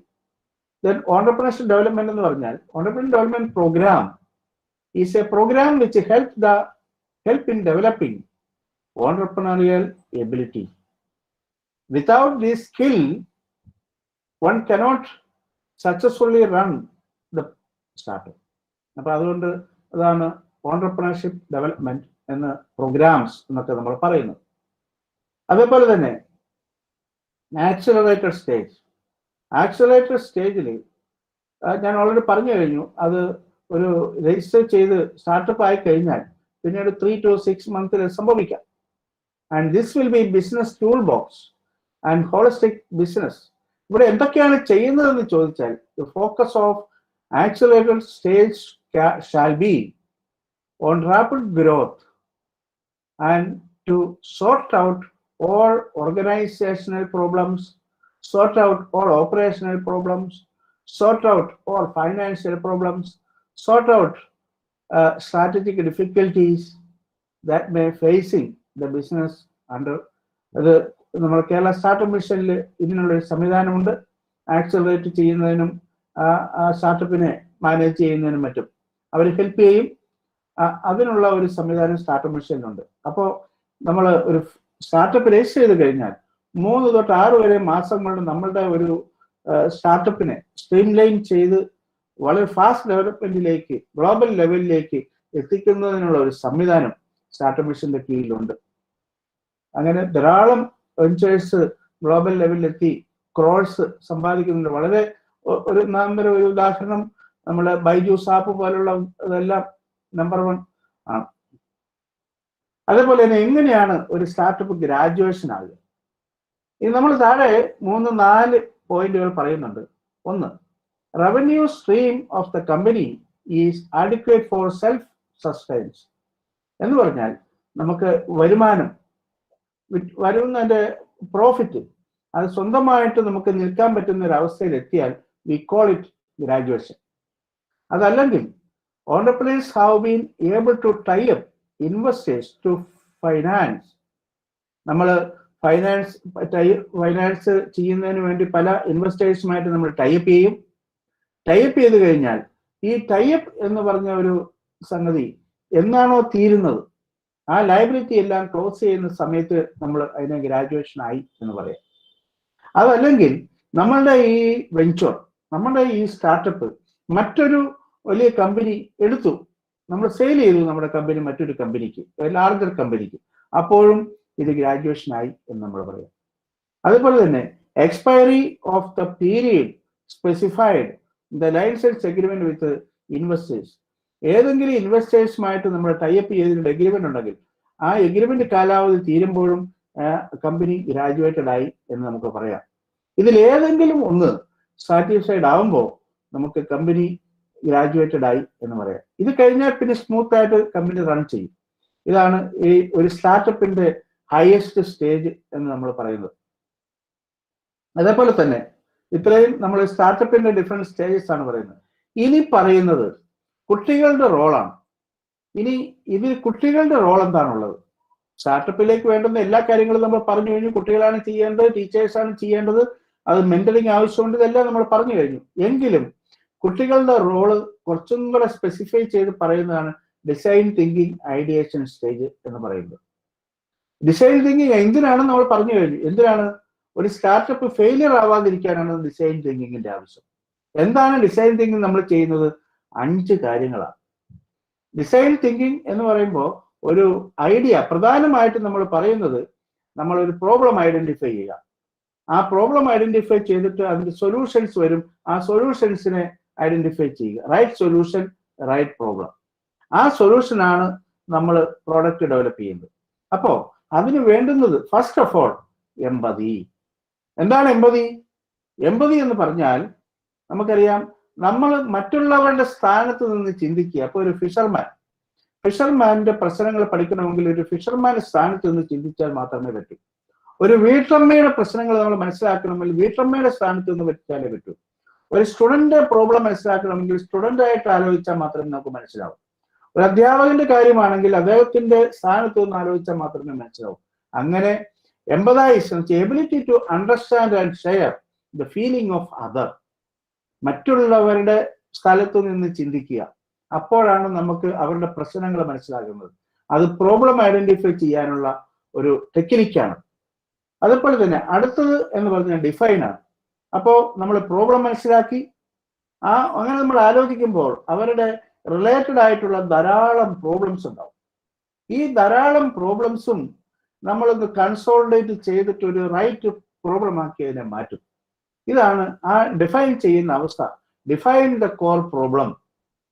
അതാണ് നമ്മൾ ഡിഫൈൻ എന്ന് പറയുന്നത്. അപ്പോൾ ഒരു പ്രോബ്ലം നമ്മൾ ഐഡന്റിഫൈ ചെയ്തു. പ്രോബ്ലം ഐഡന്റിഫൈ ചെയ്താൽ പിന്നെ ആ പ്രോബ്ലത്തിന് സൊല്യൂഷനിലേക്ക് വരികയാണ്. അതാണ് ഐഡിയേഷൻ സ്റ്റേജ്. ഐഡിയ നമുക്ക് ഫോം ചെയ്യുന്നു. ഇതാണ് with the knowledge U gathered the first 2 phases you can start think outside the box. അതാണ് പ്രധാനപ്പെട്ടത്. Think outside the box, think differently when we get solutions. ഒരു സൊല്യൂഷൻ ഒന്നുമല്ല, ഈ പ്രോബ്ലം സോൾവ് ചെയ്യുന്നതിന് ധാരാളം സൊല്യൂഷൻസ് നമുക്ക് ഉണ്ടാവും. ആ സൊല്യൂഷൻസ് എല്ലാം കൺസോളിഡേറ്റ് ചെയ്യുക. ഇനി സയന്റിഫിക് ആയിട്ട് അതിനുശേഷം പ്രോട്ടോടൈപ്പ്, നമുക്ക് പ്രോട്ടോടൈപ്പ് ഡെവലപ്പ് ചെയ്യും. പ്രോട്ടോടൈപ്പ് ഡെവലപ്പ് ചെയ്ത് കഴിയുന്നു. അപ്പോൾ നമ്മൾ ഡിസൈൻ തിങ്കിങ് നമ്മൾ പറയുമ്പോൾ പ്രോട്ടോടൈപ്പ് ഡെവലപ്പ് ചെയ്ത് കഴിഞ്ഞാൽ അതിന് പ്രോട്ടോടൈപ്പ് വന്നു. അത് വീണ്ടും ആ പ്രോട്ടോടൈപ്പിന് പല പോരായ്മകളും ഉണ്ടാവും. പല ആൾക്കാരും അത് മനസ്സിലാക്കും. ഓരോ ആൾക്കാരും ഓരോ പോരായ്മയും പറയാം. അത് വീണ്ടും ഇറ്റ്സ് ആൻ ഇറ്ററേറ്റീവ് പ്രോസസ്. വീണ്ടും അതിനെ മോഡിഫൈ ചെയ്യുന്നു, വീണ്ടും പ്രോഡക്റ്റ് ഡെവലപ്പ് ചെയ്യുന്നു, വീണ്ടും അതിനെ മോഡിഫൈ ചെയ്യുന്നു. അങ്ങനെ 5-6 സൈക്കിൾ കംപ്ലീറ്റ് ചെയ്യുമ്പോഴാണ് ആ പ്രോഡക്റ്റ് ഫൈനലൈസ് ചെയ്യുന്നത്. അപ്പോൾ ടെസ്റ്റിംഗ് ഫെസിലിറ്റി അല്ലെങ്കിൽ ടെസ്റ്റിംഗ് എന്ന് പറഞ്ഞാൽ അതാണ്. ആ ടെസ്റ്റിംഗ് നമ്മൾ ഇറ്ററേറ്റീവ് പ്രോസസ്സാണ്. ഓരോ റിസൾട്ടും ടെസ്റ്റ് ചെയ്യുന്നു, വീണ്ടും അതിന്റെ ഫീഡ്ബാക്ക് വരുന്നു, ഫീഡ്ബാക്ക് വീണ്ടും നമ്മൾ അതിനെ റെമഡീസ് കൊടുക്കുന്നു. അങ്ങനെ നമ്മൾ അതിനെ ഇറ്ററേറ്റീവ് പ്രോസസ് ആയിട്ട് finally we get A refined good. ഇനി ഇവിടെ നമ്മൾ നോക്കുമ്പോൾ ഇതാണ് ഡിഫൈൻ തിങ്കിങ് പ്രോസസ് എന്ന് നമ്മൾ പറയുന്നത്. ഇവിടെ നമ്മൾ ഇതിനകത്ത് ഇല്ലാത്ത ഒരു ഡബിൾ ഡയമണ്ട് പ്രോസസ് വളരെ പ്രധാനപ്പെട്ടതാണ്. ഈ ഡിസൈൻ തിങ്കിങ്ങിന്റെ ടെസ്റ്റിന് മുമ്പ് ഈ പ്രോസസ്സിനെ എല്ലാം കൂടി ഇൻക്ലൂഡ് ചെയ്യുന്ന ഡബിൾ ഡയമണ്ട് പ്രോസസ് ഉണ്ട്. അപ്പൊ അത് മറ്റൊന്നുമല്ല, അത് 2 ഡയമണ്ട് ആണ്. ഈ 2 diamond, first diamond is for problem identification, second diamond is for solution identification. നമുക്കൊരു ജസ്റ്റ് ഒരു പ്രോബ്ലം നമ്മുടെ മനസ്സിൽ കിട്ടി, ഒരു എന്തിൻ്റെ ഒരു കാര്യം, ഇപ്പം ഒരു ഫിഷർമാൻ ഫേസ് ചെയ്യുന്ന ഒരു പ്രോബ്ലം കിട്ടി. അതിനെ നമ്മൾ കൂടുതൽ പഠിച്ചു കഴിയുമ്പോൾ നമുക്ക് റിലേറ്റഡ് ആയിട്ടുള്ള ധാരാളം പ്രോബ്ലം, അപ്പം പ്രോബ്ലം ഇങ്ങനെ ധാരാളം പ്രോബ്ലം ആയിട്ട് മാറിക്കൊണ്ടിരിക്കും. അതാണ് ഡയമണ്ടിന്റെ ഫസ്റ്റ് ഹാഫ്. വീണ്ടും ആ ഡയമണ്ട് സെക്കൻഡ് ഹാഫ് കൺവേർജിങ് ആണ്. First half is diverging, second half is converging. Converging എന്ന് പറഞ്ഞാൽ വി തിങ്ക് അവർ സെൽഫ്, അല്ലെങ്കിൽ നമ്മൾ ഒരുമിച്ചിരുന്ന് ആലോചിക്കുന്നു. അപ്പോൾ ഈ ഐഡിയാസ് എല്ലാം കൂടെ കൺസോളിഡേറ്റ് ചെയ്ത് ഒരു സിംഗിൾ പ്രോബ്ലം ആക്കി മാറ്റുന്നു. അതാണ് ഡിഫൈൻ എന്ന് നാം പറഞ്ഞത്. ഡിഫൈൻ ചെയ്ത് കഴിഞ്ഞാൽ പ്രോബ്ലം ഫൈനലൈസ് ചെയ്തു, റൈറ്റ് പ്രോബ്ലം തന്നെയായി. ഈ റൈറ്റ് പ്രോബ്ലംസ് ഇനി നമ്മൾ സൊല്യൂഷൻ ഫൈനലൈസ് ചെയ്യണം. സൊല്യൂഷൻ എന്ന് പറഞ്ഞാൽ ഇപ്പം അതിന്റെ സൊല്യൂഷൻ ഒരാളോട് ചോദിക്കുമ്പോൾ അയാൾ പറയുമ്പോൾ ഒരു സൊല്യൂഷൻ പറയും, അടുത്ത ആളോട് പറയുമ്പോൾ വേറൊരു സൊല്യൂഷൻ. അങ്ങനെ നമ്മൾ 100 ആളോട് ചോദിക്കുമ്പോൾ 100 സൊല്യൂഷൻ കിട്ടും. അങ്ങനെ ഈ സൊല്യൂഷൻ 100 സൊല്യൂഷനായിട്ട് മാറി. ഇനി ഇതിൽ അതിന്റെ reliability and feasibility and applicability, ഈ 3 ഡിസൈറബിലിറ്റി, ഈ 3 കാര്യങ്ങൾ, ഫീസിബിലിറ്റി, റിലയബിലിറ്റി, ഡിസൈറബിലിറ്റി, ഈ 3 കാര്യങ്ങളുടെ ബേസിൽ അതിനെ നമ്മൾ കൺസോളിഡേറ്റ് ചെയ്യും. അപ്പോൾ ഇത് മൂന്നും ആപ്ലിക്കബിൾ ആണ്, മൂന്നും പോസിബിൾ ആണ് എന്നുണ്ടെങ്കിൽ അതാണ് റൈറ്റ് സൊല്യൂഷൻ. ഈ റൈറ്റ് സൊല്യൂഷനെയാണ് നമ്മൾ പ്രോട്ടോടൈപ്പ് ഡെവലപ്പ് ചെയ്യുന്നത്. അത് ഇതിന്റെ ആവശ്യം എന്താണെന്ന് വെച്ചാൽ, ഈ റിലയബിൾ ആണ്, നമ്മുടെ പ്രോഡക്റ്റ് റിലയബിൾ ആണ്, അല്ലെങ്കിൽ പ്രോഡക്റ്റ് ഫീസിബിൾ ആണ്, അല്ലെങ്കിൽ പ്രോഡക്റ്റ് ഡിസൈറബിൾ ആണ്. നമുക്കറിയാം ഇത് തമ്മിലുള്ള മീനിങ് വ്യക്തമായിട്ട് ഗൂഗിൾ ചെയ്ത് നോക്കുക നിങ്ങൾ സമയം പോലെ. ഇത് മൂന്നിന്റെയും മീനിങ് വളരെ ഇമ്പോർട്ടന്റ് ആണ്. ഇത് ഈ മീനിങ്ങിനെ കുറിച്ച് തന്നെ പേപ്പർ പബ്ലിഷ് ചെയ്തിട്ടുണ്ട്. അപ്പൊ അതുകൊണ്ട് ഫീസിബിലിറ്റി, ഡിസൈറബിലിറ്റി ആൻഡ് ഇത് നമ്മൾ നോക്കിക്കഴിയുമ്പോൾ ഇത് മൂന്നും ആപ്ലിക്കബിൾ ആയിട്ടുള്ള ഒരു സൊല്യൂഷൻ. അപ്പൊ അതാണ് റൈറ്റ് സൊല്യൂഷൻ എന്ന് പറയുന്നത്. വീണ്ടും അതിനെയാണ് നമ്മൾ ഇൻക്യുബേറ്റ് ചെയ്യുന്നതും പ്രോട്ടോടൈപ്പ് ഡെവലപ്പ് ചെയ്യുന്നതും കൊമേഴ്ഷ്യൽ പ്രോഡക്റ്റ് ഡെവലപ്പ് ചെയ്യുന്നതും സ്റ്റാർട്ടപ്പ് ഡെവലപ്പ് ചെയ്യുന്നതും. ഇതാണ് ഇതിന്റെ ഡിസൈൻ തിങ്കിങ്ങിന്റെ പ്രാധാന്യം. ഇങ്ങനെ നമ്മൾ സിസ്റ്റമാറ്റിക് ആയിട്ട് ഡിസൈൻ തിങ്കിങ് നടത്തി ഒരു സൊല്യൂഷൻ ഫൈനലൈസ് ചെയ്ത് പ്രോട്ടോടൈപ്പ് ഉണ്ടാക്കിയാൽ ആ സ്റ്റാർട്ടപ്പ് ഒരിക്കലും ഫെയിലിയർ ആവില്ല. അതിന് കസ്റ്റമേഴ്സ് ഉണ്ടാവും. ആ കസ്റ്റമേഴ്സ് ആരൊക്കെയാണെന്നും, എത്ര കസ്റ്റമേഴ്സ് ഉണ്ടാവും, എത്ര പ്രോഡക്റ്റ് വിറ്റഴിയും, എത്ര ഫണ്ട് നമുക്ക് കിട്ടും, ഇതെല്ലാം ഈ സ്റ്റേജിൽ നമ്മൾ പഠിച്ചു കഴിയും. അത് ശേഷമാണ് പ്രോഡക്റ്റ് ഉണ്ടാക്കി സൊസൈറ്റിയിലേക്ക് വെക്കുന്നു. അപ്പോൾ വളരെ ധാരാളം ആവശ്യക്കാർ ഒന്ന് വാങ്ങിച്ചുകൊണ്ട് പോകുന്നു, നമുക്ക് ഫണ്ട് ഉണ്ടാവുന്നു, നമ്മുടെ സ്റ്റാർട്ടപ്പ് ഡെവലപ്പ് ചെയ്ത് പോകുന്നു. ഇതാണ് അതിന്റെ കൺസെപ്റ്റ്. Design thinking. ഓക്കെ, ഇനി ലെവൽസ് ഓഫ് ഇന്നോവേഷൻ നമ്മൾ പറഞ്ഞു കഴിയുമ്പോൾ അതിന് 9 ലെവൽസ് ആണ്. ടെക്നോളജി റെഡിനെസ് ലെവൽ എന്ന് പറയും, TRL ലെവൽസ്. അപ്പൊ അത് നമ്മൾ ഏതൊരു പ്രോഡക്റ്റും ഒരു സൊല്യൂഷൻ നമ്മൾ പറയുമ്പോഴും നിങ്ങളുടെ ഐഡിയ ഏത് ലെവലാണെന്ന്, TRL ലെവൽ എത്രയാണെന്ന് ചോദിക്കും. അപ്പൊ ഇതാണ് TRL ലെവൽ എന്ന് പറഞ്ഞാൽ ബേസിക് പ്രിൻസിപ്പിൾ ഒബ്സർവ്ഡ്. പ്രോബ്ലം നമ്മൾ ഐഡന്റിഫൈ ചെയ്തിട്ടേ ഉള്ളൂ. അത് കഴിഞ്ഞാൽ സൊല്യൂഷൻ ഐഡന്റിഫൈ ചെയ്യണം, TRL 2. TRL 3 ആൻഡ് TRL 4 എന്ന് പറയുന്നത് POC, പ്രൂഫ് ഓഫ് കൺസെപ്റ്റ്.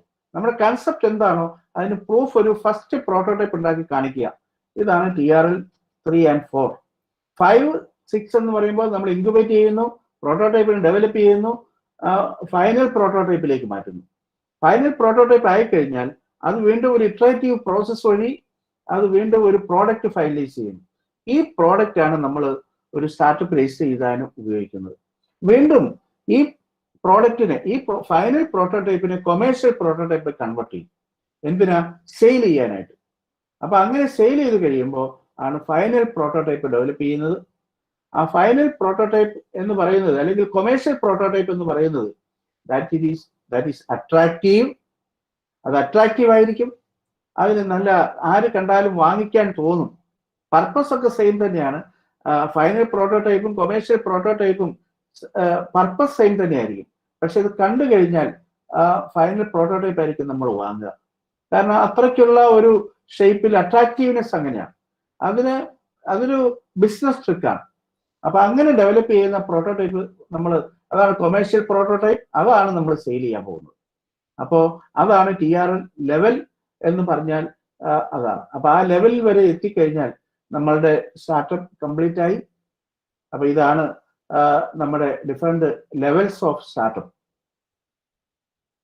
ഇനി സ്റ്റാർട്ടപ്പ് എന്താണെന്നും ഇന്നോവേഷൻ എന്താണെന്നും എങ്ങനെ സ്റ്റാർട്ടപ്പ് രജിസ്റ്റർ ചെയ്യാമെന്നും എങ്ങനെ ഐഡിയ നമ്മൾ കൊണ്ടുവന്ന് ഒരു റിഫൈൻഡ് ഐഡിയ ആക്കി പ്രോട്ടോടൈപ്പിലേക്ക് വരാമെന്നും എല്ലാ കാര്യങ്ങളെല്ലാം നമ്മൾ കണ്ടു കഴിഞ്ഞു. ഇത് ഹാർഡ് വർക്കും ഒരു മനസ്സുമാണ് വേണ്ടിയത്. ഇനി അതൊരു കോളേജിൽ, ഒരു ആർട്സ് ആൻഡ് സയൻസ് കോളേജിൽ ഇത് എങ്ങനെയൊക്കെ സാധിക്കും എന്നുള്ളതാണ് ഈ സ്ലൈഡിൽ നമ്മൾ കാണുക. അപ്പോൾ അവിടെ പ്രധാനമായിട്ട് വരുന്ന കാര്യങ്ങൾ ഇതാണ്. മെന്ററിങ് സ്റ്റുഡൻസ്, കുട്ടികളെ പറഞ്ഞ് കാര്യങ്ങൾ മനസ്സിലാക്കുക. കുട്ടികൾ ആലോചിക്കുമ്പോൾ, ഐഡിയേഷൻ ചെയ്യുന്ന സമയത്ത് അവർക്ക് വേണ്ടുന്ന രീതിയിൽ അവരെ മുമ്പോട്ട് കൊണ്ടുവരിക. അവരുടെ ഐഡിയ, ഈ നമുക്കറിയാമല്ലോ, പ്രോബ്ലം ഐഡന്റിഫൈ ചെയ്യുന്നതിനും സൊല്യൂഷൻ ഐഡന്റിഫൈ ചെയ്യുന്നതിനും, അല്ലെങ്കിൽ റൈറ്റ് പ്രോബ്ലം കണ്ടുപിടിക്കുന്നതിനും അതിന്റെ സൊല്യൂഷൻ, റൈറ്റ് പ്രോബ്ലം തന്നെ സൊല്യൂഷൻ കണ്ടുപിടിക്കുന്നതിനുമെല്ലാം അതിന് ഒത്തിരി ബുദ്ധിമുട്ടുകൾ അവർ ഫേസ് ചെയ്യുന്നുണ്ടാവാം. അപ്പൊ അത് ഒന്ന് ഡയറക്റ്റ് ചെയ്യുക. അതാണ് മെന്ററിങ് എന്ന് പറയുന്നത്. ഐഡിയ റെഡിയായി കഴിഞ്ഞാൽ അതിനെ പ്രോട്ടോടൈപ്പ് ഡെവലപ്പ് ചെയ്യുന്നതിന് പോകേണ്ട സ്ഥലങ്ങളും എങ്ങനെയൊക്കെ വേണം, ഫണ്ടിങ് എങ്ങനെ കിട്ടും, ഇതേക്കുറിച്ചൊക്കെ അവരെ അവെയർ ആക്കുക എന്നുള്ള കാര്യമാണ്. ഇതെല്ലാം മെന്ററിങ്ങിൽ വരും. അതേപോലെ തന്നെ പ്രോജക്ട് ഇംപ്ലിമെന്റേഷൻ ഇൻ ക്യാമ്പസ്. നമ്മുടെ ഈ പ്രോജക്റ്റുകൾ ഇപ്പോൾ ഈ കോവിഡ് സിറ്റുവേഷനിൽ ധാരാളം പ്രോജക്റ്റുകൾ ഓരോ ക്യാമ്പസിലും ഇംപ്ലിമെന്റ് ചെയ്തിട്ടുണ്ട്.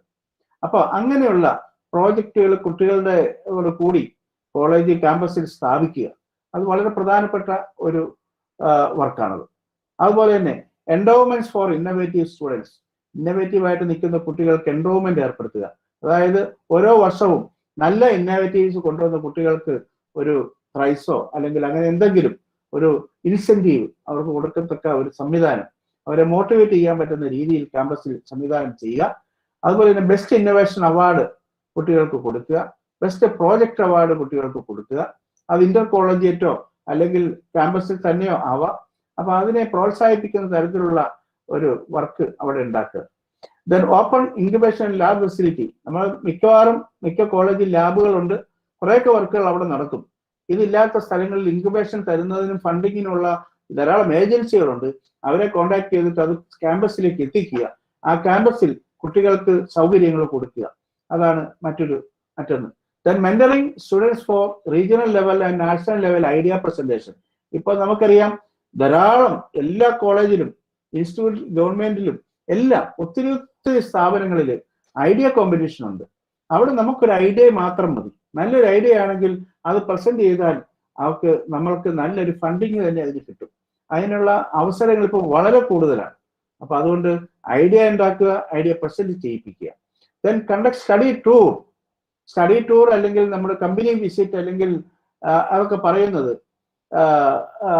ഇൻക്യുബേഷൻ സെന്ററിലേക്കും സ്റ്റാർട്ടപ്പ് വില്ലേജിലേക്കും ഫാബ് ലാബിലേക്കും ടെക്നോ പാർക്കുകളിലേക്കും എല്ലാം കൊണ്ടുപോവുക കുട്ടികളെ. അപ്പോൾ അവർ കണ്ടു കഴിയുമ്പോൾ തന്നെ മോട്ടിവേറ്റഡ് ആവും. അപ്പൊ കുട്ടികൾക്ക് ചെയ്യണമെന്നുള്ള ആശയം ഉണ്ടാവും. ഇതാണ് നമുക്ക് അവിടെ ചെയ്യേണ്ടത്. Then mentoring students four patent ഒക്കെ പറഞ്ഞാൽ സ്റ്റുഡൻസ് മാത്രമല്ല അധ്യാപകരാണെങ്കിലും പേടിച്ചിട്ട് നിൽക്കുന്ന ഒരു ഏരിയയാണ്. അപ്പം നമ്മുടെ ഇവിടെ സ്ഥാപനങ്ങളിൽ നിന്ന് എഡ്യൂക്കേഷൻ ഇൻസ്റ്റിറ്റ്യൂട്ടിൽ നിന്ന് ഒരാഴ്ച പോയിട്ട് ഒരു വർഷത്തിൽ ഒരു പേറ്റന്റ് പോലും വരുന്നില്ല. 10 വർഷം നോക്കിയ ഒരു പേറ്റന്റ് പോലും വരാത്ത സ്ഥാപനങ്ങൾ ധാരാളമുണ്ട്. പക്ഷേ നമ്മൾ ചൈനയിലെ ഒരു സ്ഥാപനം നോക്കിക്കഴിഞ്ഞാൽ അവിടെ ഒരു ആഴ്ചയിലും 5-6 പേറ്റന്റുകളാണ് ഇറങ്ങുന്നത്. എന്താണ്? ചെറിയ ചെറിയ കാര്യങ്ങൾ മതി. നമുക്കൊരു നല്ല ഐഡിയ ഉണ്ടെങ്കിൽ അതിന് പേറ്റന്റ് കിട്ടും. അതേപോലെ നമുക്ക് ധാരാളം പേറ്റന്റുകൾ ഉണ്ടാക്കാൻ സാധിക്കും. ഇതെല്ലാം വളരെ നല്ല ആയിട്ട് മോട്ടിവേറ്റ് ചെയ്യാൻ സാധിക്കുന്നതാണ്. ദെൻ ഇന്നോവേഷൻ സെൽ തുടങ്ങുക, ഇൻക്യുബേറ്റേഴ്സ് തുടങ്ങുക, ഫാബ് ലാബ്, ഇതെല്ലാം നമുക്ക് കോളേജിൽ തുടങ്ങാൻ സാധിക്കുന്നതാണ്. നമ്മുടെ കോളേജിന്റെ സാധാരണ നാഷണൽ ഇന്നോവേഷൻ പോളിസി അനുസരിച്ച് 1% of the income of an institution can be use for this innovation activities. 1% ഇൻകത്തിന്റെ 1% ഇന്നോവേഷൻ ആക്ടിവിറ്റീസ് മാറ്റിവെക്കണം. അതാണ് NISP സെല്ലിന്റെ ഡ്യൂട്ടി. അത് തന്നെയാണ്. അതുപോലെ തന്നെ mentoring students for startup registration. Startup രജിസ്ട്രേഷന് വേണ്ടുന്ന മെന്ററിംഗ് കുട്ടികൾക്ക് കൊടുക്കുക. പലപ്പോഴും ഇതെല്ലാം കുട്ടികൾ അറച്ചു നിൽക്കുന്ന ഒരു ഫീൽഡാണ്. ഐഡിയ ധാരാളമുണ്ട്. നമ്മുടെ കുട്ടികൾ എല്ലാവരും വളരെ മിടുക്കരാണ്. ധാരാളം ഐഡിയാസും നല്ല ഇന്നോവേറ്റീവായ ഐഡിയാസ് ഉണ്ട്. പക്ഷെ അത് ഡെവലപ്പ് ചെയ്ത് കൊണ്ടുവരാനുള്ളൊരു സംവിധാനം കോളേജിന്റെ ക്യാമ്പസിൽ ഉണ്ടാവണം. അതാണ് സ്റ്റാർട്ടപ്പ് എക്കോസിസ്റ്റം ഡെവലപ്പ് ചെയ്യുക എന്നുള്ളത്. Then funding for students project. നല്ല ഇന്നോവേറ്റീവ് പ്രോജക്റ്റുകൾ ഉണ്ടാൽ ഫണ്ട് ചെയ്യുക. ഇതെല്ലാം കുറെ കാര്യങ്ങൾ, ഇതെല്ലാം പറ്റുന്നതിൽ കുറച്ച് കാര്യങ്ങൾ മാത്രമാണ്. ഇങ്ങനെയുള്ള കാര്യങ്ങൾ ചെയ്താൽ തീർച്ചയായിട്ടും നമ്മുടെ എല്ലാം ക്യാമ്പസിൽ നിന്ന് ധാരാളം കുട്ടികൾ കമ്പനി രജിസ്റ്റർ ചെയ്യും. അങ്ങനെ മുമ്പോട്ട് വരും, സ്റ്റാർട്ടപ്പുകൾ ഉണ്ടാവും. അപ്പോ ഈ കുട്ടികൾ പിന്നെ തിരിഞ്ഞു നോക്കേണ്ട ആവശ്യം വരികയില്ല. നമ്മുടെ സൊസൈറ്റി ഡെവലപ്പ് ചെയ്യും, പുതിയ ഡിവൈസുകൾ ഉണ്ടാവും, പുതിയ ആപ്ലിക്കേഷൻസ് ഉണ്ടാവും. ഇതെല്ലാമാണ് നമുക്ക് ഇന്നോവേഷനിലൂടെ എത്തിക്കാൻ സാധിക്കുന്നത്. നമുക്കറിയാമല്ലോ, ഈ റിസൾട്ട് നേരത്തെ കുറച്ചൊരു 5-8 വർഷം മുമ്പ് നോക്കിയാൽ എല്ലാ സ്ഥാപനങ്ങളുടെയും റിസൾട്ടാണ് നമ്മൾ നോക്കിക്കൊണ്ടിരുന്നത്. എത്ര റാങ്ക് ഉണ്ട്, എത്ര ഡിസ്റ്റിങ്ഷൻ ഉണ്ട്. ഇന്ന് അതൊന്നും നോബഡി കെയർസ്. ജസ്റ്റ് പാസ് അല്ലെങ്കിൽ ഒരു 60-70% മാർക്ക് കിട്ടണം. ഇത് മാത്രമേ ഇപ്പോൾ നിബന്ധനയുള്ളൂ. അല്ലെങ്കിൽ ഫസ്റ്റ് ക്ലാസ് കിട്ടട്ടെ. പക്ഷെ അവർക്ക് ഇന്നോവേഷൻ ലെവലിൽ കാര്യങ്ങൾ അറിയാമായിരിക്കണം. നിർഭാഗ്യവശാൽ നമ്മുടെ സ്ഥാപനങ്ങളിൽ നിലവിൽ കാര്യങ്ങൾ മനസ്സിലാക്കാൻ പറ്റുന്ന ഒരു സംവിധാനമില്ല. അല്ലെങ്കിൽ എംപ്ലോയബിലിറ്റി അല്ലെങ്കിൽ സ്കിൽ ഡെവലപ്പ് ചെയ്യുന്ന സംവിധാനങ്ങളില്ല. വെറുതെ കുട്ടികൾക്ക് മാർക്ക് കിട്ടുക, സർട്ടിഫിക്കറ്റ് കിട്ടുക, യൂസ്ലെസ് ആയി മാറുക. ആ ഒരു അവസ്ഥ മാറി ഇങ്ങനെയുള്ള കാര്യങ്ങളിലേക്ക് പ്രാക്ടിക്കൽ ആയിട്ടുള്ള ഇന്നോവേറ്റീവ് ആയിട്ടുള്ള പ്രോജക്റ്റുകളിലേക്ക് വന്നു കഴിയുമ്പോൾ ആക്ച്വൽ അവര് ഫോക്കസ്ഡ് ആവും. ഫോക്കസ്ഡ് ആയി കഴിഞ്ഞാൽ പഠിക്കുന്നതിന് ഫോക്കസ്ഡ് ആവും. അപ്പം അക്കാഡമിക്സും ഇന്നോവേഷനും ഒരുമിച്ച് മുമ്പോട്ട് പോകും. കാരണം academics is essential. With academics the level of understanding level of students, cognitive level of students will increase. With that level, we can think ourselves. We can think to new, novel, innovative ideas. അപ്പോൾ മാത്രമേ idea innovative ആയി വരത്തുള്ളൂ. അപ്പൊ നമുക്ക് നമ്മളുടെ അറിവ് വെച്ച് മാത്രമേ നമുക്ക് ചിന്തിക്കാൻ സാധിക്കൂ. ആ അറിവ് എഡ്യൂക്കേഷനിൽ നിന്നും കൊഗ്നിറ്റീവ് ഡെവലപ്പ് ചെയ്യുന്നതിൽ നിന്നുമാണ് ഉണ്ടാകുന്നത്. അത് അക്കാഡമിക്സ് ആണ്. അപ്പൊ അതിന്റെ കൂടെ ന്യൂജൻ സബ്ജക്റ്റുകൾക്കുള്ള ഷോർട്ട് ടൈം കോഴ്സുകൾ കുട്ടികൾക്ക് കൊടുത്താൽ തീർച്ചയായിട്ടും ഈ കുട്ടികൾ ഡെവലപ്പ് ചെയ്ത് സ്കില്ല് ഡെവലപ്പ് ചെയ്ത് ഇതേപോലെ ഒരു ഓണ്ടർപ്രണറായി മാറും എന്നുള്ളതിന് യാതൊരു സംശയവുമില്ല. അങ്ങനെ ആകട്ടെ എന്ന് ഞാൻ പ്രതീക്ഷിക്കുന്നു. അതോടുകൂടി ഞാൻ എൻ്റെ ഈ ഒരു ക്ലാസ് പ്രസന്റേഷൻ അവസാനിപ്പിക്കുകയാണ്. ഇങ്ങനെ ഒരു അവസരം തന്ന കോളേജ് മാനേജ്മെന്റിനും പ്രിൻസിപ്പലിനും മറ്റ് അധ്യാപകർക്കും പ്രത്യേകിച്ച് ജെഫിൻ, അഭിലാഷ് തുടങ്ങിയവർക്കും നന്ദി പറഞ്ഞുകൊണ്ട് നിർത്തുന്നു. നന്ദി, നമസ്കാരം. ഹലോ അഭിലാഷ് സാറേ. Hello hello hello hello. ആ സാറേ, 2 വാക്ക് സംസാരിക്കാനാണ്. എൻ്റെ ആമുഖത്തിലെ എനിക്കൊരു ഗ്രേവ് മിസ്റ്റേക്ക് ആയി കമ്മിറ്റഡ്. ഇലക്ട്രോണിക്സ് ഡിപ്പാർട്ട്മെന്റ് ഈ പ്രോഗ്രാം ഓർഗനൈസ് ചെയ്തിരിക്കുന്ന സയൻസ് ക്ലബ്ബാണ്. പ്രത്യേകിച്ച് ജെഫിൻ ജോസഫ് സാറാണ് എൻ്റെ കോർഡിനേറ്റർ. ജെഫിൻ ജോസഫ് സാറിന് എല്ലാവിധ അഭിനന്ദനങ്ങളും അതുപോലെ കോളേജിന്റെ ഒരു നന്ദിയും പ്രകടിപ്പിച്ചുകൊള്ളട്ടെ. ആദ്യം എനിക്കൊരു തെറ്റ് പറ്റിയായിരുന്നു. It is organised by the science club of the college. Thank you sir.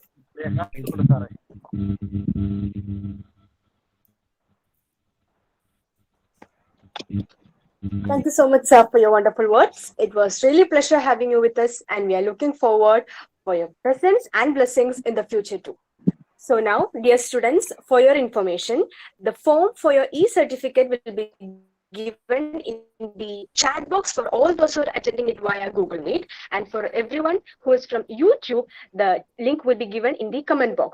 So fill up as soon as possible and avail your e-certificate. Now, approaching to the final moments of today's session, I would like to call upon the young and determined president of our science club, Mr. Alan Bobby, to deliver the vote of thanks. Good evening all.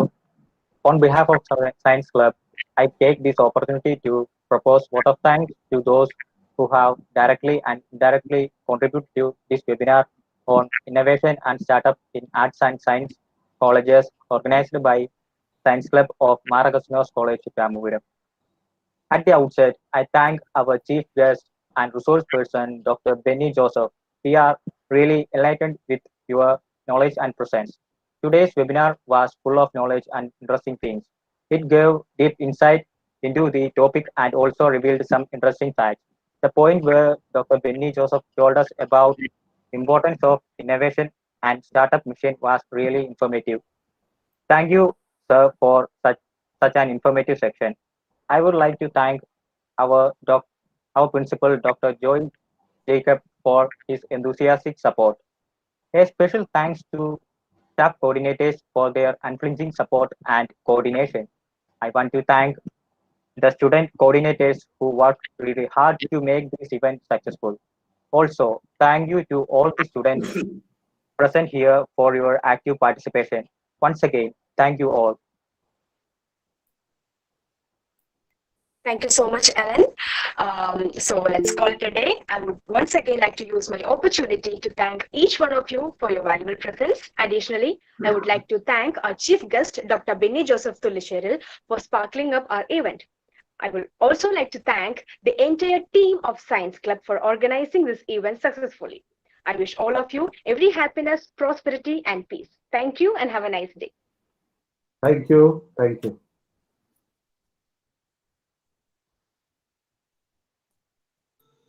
Thank you, sir.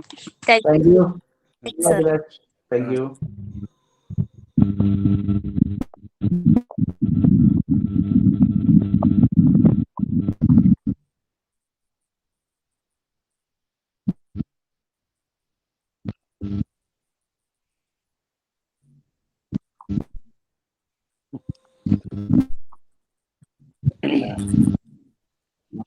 Thank you. Thank you very much, Benny sir.